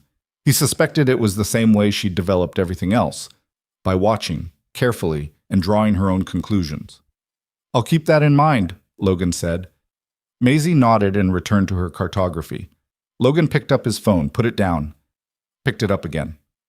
He texted Arya, "Are you free Saturday afternoon?" She responded in 3 minutes. "I can be. Why?" "I want to show you something. Bring shoes you can walk in." A pause. Then, "Should I be alarmed?" "No. Bring Maisie appropriate energy." Another pause, longer. Then, "Okay." The rooftop garden on the building where he worked, where he used to work technically, though the wrongful termination claim had by now been settled quietly in his favor and his building access had been formally restored. Not that he needed it anymore. That garden had been the place where he'd felt, for the first time, that the wall around a certain version of his future had a door in it. He'd been up there 6 months into the job, on a break at 2 in the morning, and he'd looked out at the city and thought about how strange it was that he'd ended up here. Maintenance tech in Manhattan, single father, former engineer, person who had lost something enormous and rebuilt something functional in its place. And he'd felt, not happiness exactly, but something adjacent to it, something that was about being still long enough to recognize that what you had was enough. He'd thought about that night a lot in the past few months. He took them there on Saturday afternoon, up through the building, with Sandra at the front desk waving them through with the familiarity of someone who'd watched a 7-year-old draw orchids in her lobby. And Maisie, who had been told only that there was a garden on the roof, pushed through the door and stopped. Manhattan was in every direction. The Hudson catching the afternoon light to the west, the Midtown skyline to the north, the April sky pale blue with thin clouds moving through it. The garden itself was small by any measure. Raised planters, a few benches, some early spring flowers starting to open. But at 32 stories up, surrounded by the city, it didn't feel small. Maisie said, "Oh." Then she walked straight to the railing and looked out, and Logan watched her face do the thing it did when she encountered something that exceeded her existing vocabulary, and he thought, there it is. Arya was standing just behind him. He turned to look at her. She was looking at the city, not at Maisie, and her expression had the quality he'd seen in the lobby that first day when she'd watched Maisie draw.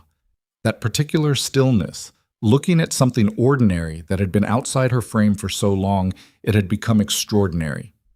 She caught him watching, didn't look away. "You used to come up here at night," she said.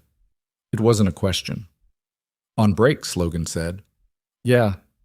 I could see the garden from the penthouse on clear nights. I didn't know anyone ever used it." She looked back out over the city. "I thought it was decorative." "Most things people think are decorative have a different use," Logan said. She looked at him. A long moment. The spring wind moving between them. The city doing what it always did below. "Logan," she said. "Yeah. I've been trying to figure out how to say something for about 3 months." "I know," he said. "You don't have to have it perfectly figured out." "I know I don't." She was quiet for a second. "That's new, by the way, knowing I don't have to have it figured out before I say it." She looked at her hands briefly, then back at him. "I don't have a lot of reference points for this. For trusting someone enough to let them see the version of me that isn't running anything." I've seen it, Logan said. The floor of the elevator, remember? She made a short sound. Not quite a laugh, but close. That's not the version I mean. I know. I mean the version that... She stopped. Started again. You called me at 7 in the morning to tell me to eat breakfast. You argued with me for 20 minutes about eligibility criteria and then told me my revision was better. You wrote 30 pages of notes on a framework I drafted and made every part of it stronger and then didn't want your name on it. She was looking at him steadily. I've been surrounded by people my whole professional life who wanted something from me. Position, access, money, leverage. You wanted me to sleep and eat and stop hiding something that was making me sick to carry alone. Logan was quiet. I don't know what to do with that, Arya said. I mean, I know what I feel. I've known for a while. She exhaled. I'm not good at being the one who needs something. I know, Logan said. You're not supposed to say, I know, she said. You're supposed to say something reassuring. You don't want reassurance, Logan said. You want someone to be honest with you. She looked at him for a long moment. You're infuriating, she said. Maisie says the same thing. Maisie is very smart. I've told her that. She agrees. The wind moved through the garden. Below them, the city went on, enormous and indifferent as always, not caring at all about two people on a rooftop trying to find the right words for something that didn't have clean words, only honest ones. I'm in love with you, Arya said. Direct. The way she said everything that mattered. No preamble, no softening. Just the true thing, stated clearly. The way she'd stated the true thing at the press conference when she'd had every reason not to. I've been trying to be careful about it because of your situation, and because of mine, and because the timing has been... She gestured vaguely at the past 6 months of their lives. What it's been. But I'm tired of being careful about it. Logan looked at her. He thought about all the ways the past 4 months had changed the shape of his days. The 7:15 texts, the Thursday meetings that ran long. The way she'd started sending him articles she'd read that made her think of the foundation. Not because they were useful, but because she wanted to share them with someone she trusted. The way she'd sat with him for an hour one Sunday when he'd been quieter than usual, 3 weeks before what would have been his late wife's birthday, and hadn't pushed and hadn't left, and had simply been there. He thought about Maisie saying she's not fake with the flat certainty of someone stating a fact that required no argument. I know, he said. And then, because she was right that she deserved more than that, I've been in love with you since approximately the 3rd time you told me to stop telling you to sleep, which I think means you started it. She stared at him. You were very annoying about it, he said. For the record, I was annoying. The Yamamoto call, he said. You argued with me for 10 minutes about whether to make it, and then made it, and it worked, and you still didn't want to admit I was right. You were insufferably right. I usually am. That is the most arrogant thing you've said since I met you. It's accurate. She was looking at him, and the expression on her face was the one he'd seen in the lobby and on the rooftop and at the kitchen island at midnight. That unguarded version, the one that didn't have a layer over it. Except it was clearer now, more certain of itself. He crossed the 2 feet between them and put his hand against her face, and she leaned into it slightly, the way you lean into something you've been waiting for long enough that the waiting has become its own weight, and then it lifts. He kissed her. She kissed him back, and it wasn't perfect. Maisie made a noise behind them that was either approval or mild disgust. It was hard to tell. And the city was loud and the wind was cold, and neither of them had figured out all the complicated logistics of what happened next. None of that mattered just then. Bum. The SEC formal investigation concluded 14 months after it opened. Gerald Marsh and 2 associates of his primary holding company agreed to a settlement involving disgorgement of profits, civil penalties totaling $61 million, and a permanent bar from serving as an officer or director of any publicly traded company. The settlement included no admission of wrongdoing, which was standard, which meant Marsh got to keep telling himself the story he'd always told, and the world got to know exactly what had happened regardless. Russell Haig, the consultant from the data advisory firm, cooperated with the investigation in exchange for reduced penalties. His testimony confirmed the coordination between the data access operation and the trading strategy. Phil Garrett, who had executed Logan's suspension under pressure from the building management company's ownership structure, gave a voluntary statement and was not named in the enforcement action. Logan found out about the settlement from Catherine, who called him on a Wednesday afternoon in early spring while he was reviewing case files in his office on the 14th floor. "It's done," Catherine said. "How's Arya taking it?" "I haven't spoken to her yet. I called you first." Logan looked out his window at the New York spring below. "Why?" "Because you built the evidentiary foundation that made the whole thing possible," Catherine said. "A credential report from a maintenance technician who didn't have to write it and filed it anyway. That was the first thread. I wanted you to know before it became a press release." He was quiet for a moment. "Thank you, Catherine." "Thank Maisie," Catherine said. "I hear she has opinions about Saturn." She hung up. Logan sat with the quiet for a minute, then picked up his phone and called Arya. She answered on the second ring. "Catherine reached me," she said. "Me too." "She called you first." "Yes." A pause. "Of course she did," Arya said. Not bitter. Something warmer than that. "How do you feel?" Logan thought about it honestly, the way he tried to think about everything. "Tired," he said. "Satisfied. Relieved it's on the record." He paused. "Glad it's over." "Yeah," Arya said. Quiet. "Me too." "Go home early," Logan said. "For once." "I am home." "Go somewhere that isn't an office then. Inside or outside the building, I don't care." "Logan?" "Arya." A pause. Then the sound of her moving. "Fine. I'm walking to the kitchen." "That's a start." "You're impossibly annoying.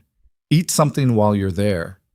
She made a sound of defeat that was also, underneath it, unmistakably fond, and he heard the refrigerator open, and that was enough.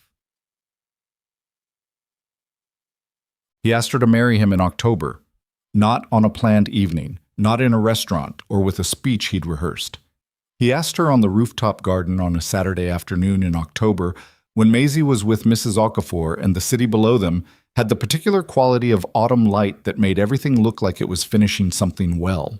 He'd had the ring for 3 weeks. He'd been waiting for the right moment and had eventually accepted that there wasn't a right moment. There was only the moment you chose, and the choosing was the point. He'd taken Maisie with him to pick the ring. This was not traditional, but tradition had never been the point. Maisie had taken the responsibility seriously and had examined 4 options with a concentration that the jeweler clearly found both touching and slightly unnerving. She'd chosen a ring with a dark blue sapphire. "Because it's not trying to be the most expensive thing in the room," she'd said, and the jeweler had laughed, and Logan had bought that one. On the rooftop, he took it out and held it and said, "I've been trying to figure out how to say this for about 3 months." Arya looked at him, a slow recognition moving across her face. "Those are my words." "They worked," Logan said. "I'm borrowing them." She looked at the ring, then at him. "Maisie picked it," Logan said. "She said it wasn't trying to be the most expensive thing in the room." Arya looked at the ring for a long moment. Her jaw did the thing it did when she was holding something together, but it wasn't the controlled composure of the woman in the elevator, the layer she'd worn over everything. This was different. This was something trying to get out rather than something being kept in. "I'm not easy to be with," she said. "I know," Logan said. "I'm not either. I work too much. I go quiet when I'm stressed, and I don't always tell you why. I still check my phone during dinner even though I know it bothers you." "Arya, I'm being honest. I know you are. And I'm telling you that I already know all of that, and I'm still here on this rooftop asking you." He paused. "I'm 33 years old. I have an 8-year-old who thinks you're the definitive expert on Saturn. I went through something that I thought had permanently reduced the size of what was possible, and then a woman on the floor of an elevator turned out to be the most honest person I'd ever met, once she stopped being afraid of being seen." He held her gaze. "I'm not asking because things are easy. I'm asking because they're real." She looked at him for a long moment. "Yes," she said. The word came out clear and certain and without hesitation, the way she said everything she was sure of. "Yes." Her hands were not steady when he put the ring on. His weren't either. The ring fit, which Maisie had somehow accounted for, and the afternoon light was on the Hudson, and the city was below them doing what it always did. He pulled her close, and she let him, and they stood there on the rooftop where he used to come at 2 a.m. to breathe, and this time he was breathing differently. They married in February, 14 months after Marsh resigned. Private ceremony. 31 people. The foundation staff, Derek, Catherine, Sandra, from the front desk, Mrs. Okafor, who wore a hat that deserved its own invitation, a small number of Aria's closest associates who had stayed through everything, and 2 of Logan's former colleagues from the engineering firm who had maintained contact through the years. No formal venue. The penthouse, arranged by Derek with a seriousness of purpose that was entirely sincere. Maisie, in a dress she'd selected herself and shoes she'd complained about for 2 days prior and wore without complaint on the day, stood next to her father during the ceremony with the composure of someone who had known how this would end long before the adults figured it out. When the officiant asked for anyone with an objection, Maisie looked around the room with a brief, assessing gaze and apparently found none because she turned back to the front and nodded slightly. Aria caught Logan's eye above Maisie's head. The look between them was the kind that didn't need words because it was made entirely of shared understanding. At the reception, such as it was, people with food and drinks in a living room that used to be a war room, Mrs. Okafor found Logan near the window and took his arm. "She's good for you," Mrs. Okafor said. "Different kind of strength than yours, but good." "Yeah," Logan said. "Maisie thinks so. Maisie's the authority on most things." Mrs. Okafor looked across the room to where Aria was listening to Derek tell some story with her full attention, the way she gave her full attention to things she actually cared about. "She was very alone before you." Logan looked at his wife. "I know. So were you." "I know that too." Mrs. Okafor patted his arm. "Good," she said, and went to find more food. Logan stood at the window with his drink and watched his daughter drag Aria toward the corner, where she'd apparently set up a display of her fictional country maps and was now explaining the geopolitical situation of a landlocked nation called Estevar. And Aria was listening with an expression of complete genuine attention, asking questions, and Maisie was answering with the satisfied authority of someone being taken seriously. He watched them and thought about the year behind him. Not the story of it, the corporate intrigue, the credentials and the compliance and the federal complaints, but the texture of it. The way it had been built from small things, a decision to open an elevator door, a decision to write down what he'd heard, a decision to tell someone a true thing rather than a comfortable one, a decision to ask for help and to offer it, and to stay when it would have been easier to step back. He was not a person who believed that things worked out because they were meant to. He'd had enough evidence against that to make the argument convincingly. Things worked out, when they did, because people made choices. The right ones, the hard ones, the ones that didn't have guaranteed returns. He had made those choices. So had Aria, in her own way and at her own cost, learning over decades how to let the armor down without feeling like she was losing what it protected. That wasn't destiny. That was work. The particular unglamorous daily work of being honest and present and willing to be seen clearly by another person. Maisie was now narrating the agricultural system of Estevar. Aria was genuinely asking about the crop rotation. Derek had materialized nearby and was listening with an expression that suggested he was considering Estevar as a potential investment market. Logan crossed the room. "How's Estevar's trade situation?" he asked, coming up beside Aria. "Complicated," Aria said, without missing a beat. "There's a river dispute with the neighboring territory." "Falundra," Maisie said, very seriously. "Right," Logan said. "Falundra. Classic problem." Maisie gave him a look that said she knew he was improvising and would tolerate it on this occasion. Aria's hand found his, briefly, and then she turned back to the map, and Maisie resumed her briefing, and Derek asked what Estevar's primary export was, and the evening was full of ordinary noise. Months in. A year later, Logan sat in his office on the 14th floor on a Wednesday afternoon and looked at the board he'd kept since the beginning. The active cases, anonymized, current status. 47 employees across 7 company sites, 212 cases resolved since the foundation opened, A budget that had tripled from the original allocation. 3 additional case managers. A peer support network that had grown entirely on its own without Logan designing it, because people who'd been helped had started showing up to help others. He had a standing meeting with Arya every Thursday at noon. Not about the foundation specifically. They'd long since formalized the reporting structure so that the foundation operated with real independence, but about whatever was on the table that week. The meetings usually ran 40 minutes and often drifted sideways into something that wasn't work at all, which was, he suspected, the actual point. She came to his office sometimes unannounced, in the way of someone who had stopped calculating whether they had a sufficient reason to be somewhere and had started acting on the simpler logic of wanting to be there. He was glad of it, every time. He thought about something she'd said early on, before any of it, sitting on the floor of her elevator with her back against the mirror, and the first thing she'd said when she came back to herself had not been fear or confusion, but a demand for silence. That had been her instinct, built over years. Silence. Control the information. Reduce the exposure. He understood now that the demand had not been about him. It had been about the weight she'd been carrying in a world that had taught her, through specific and painful experience, that being seen as vulnerable meant being seen as available to be used. He had not been another person trying to use her vulnerability. He had just been a maintenance technician at 11:47 on a stormy Tuesday who had opened the door because there was a light that was the wrong color and someone might need help. That was all. And sometimes, all was enough. The Foundation's second annual report was due at the end of the month. Logan pulled it up on his laptop and began reading through the draft. There was a section near the end, his case manager had written it, about the founding intent of the program. The language was good but slightly formal, the way institutional language always became when it tried to capture something personal.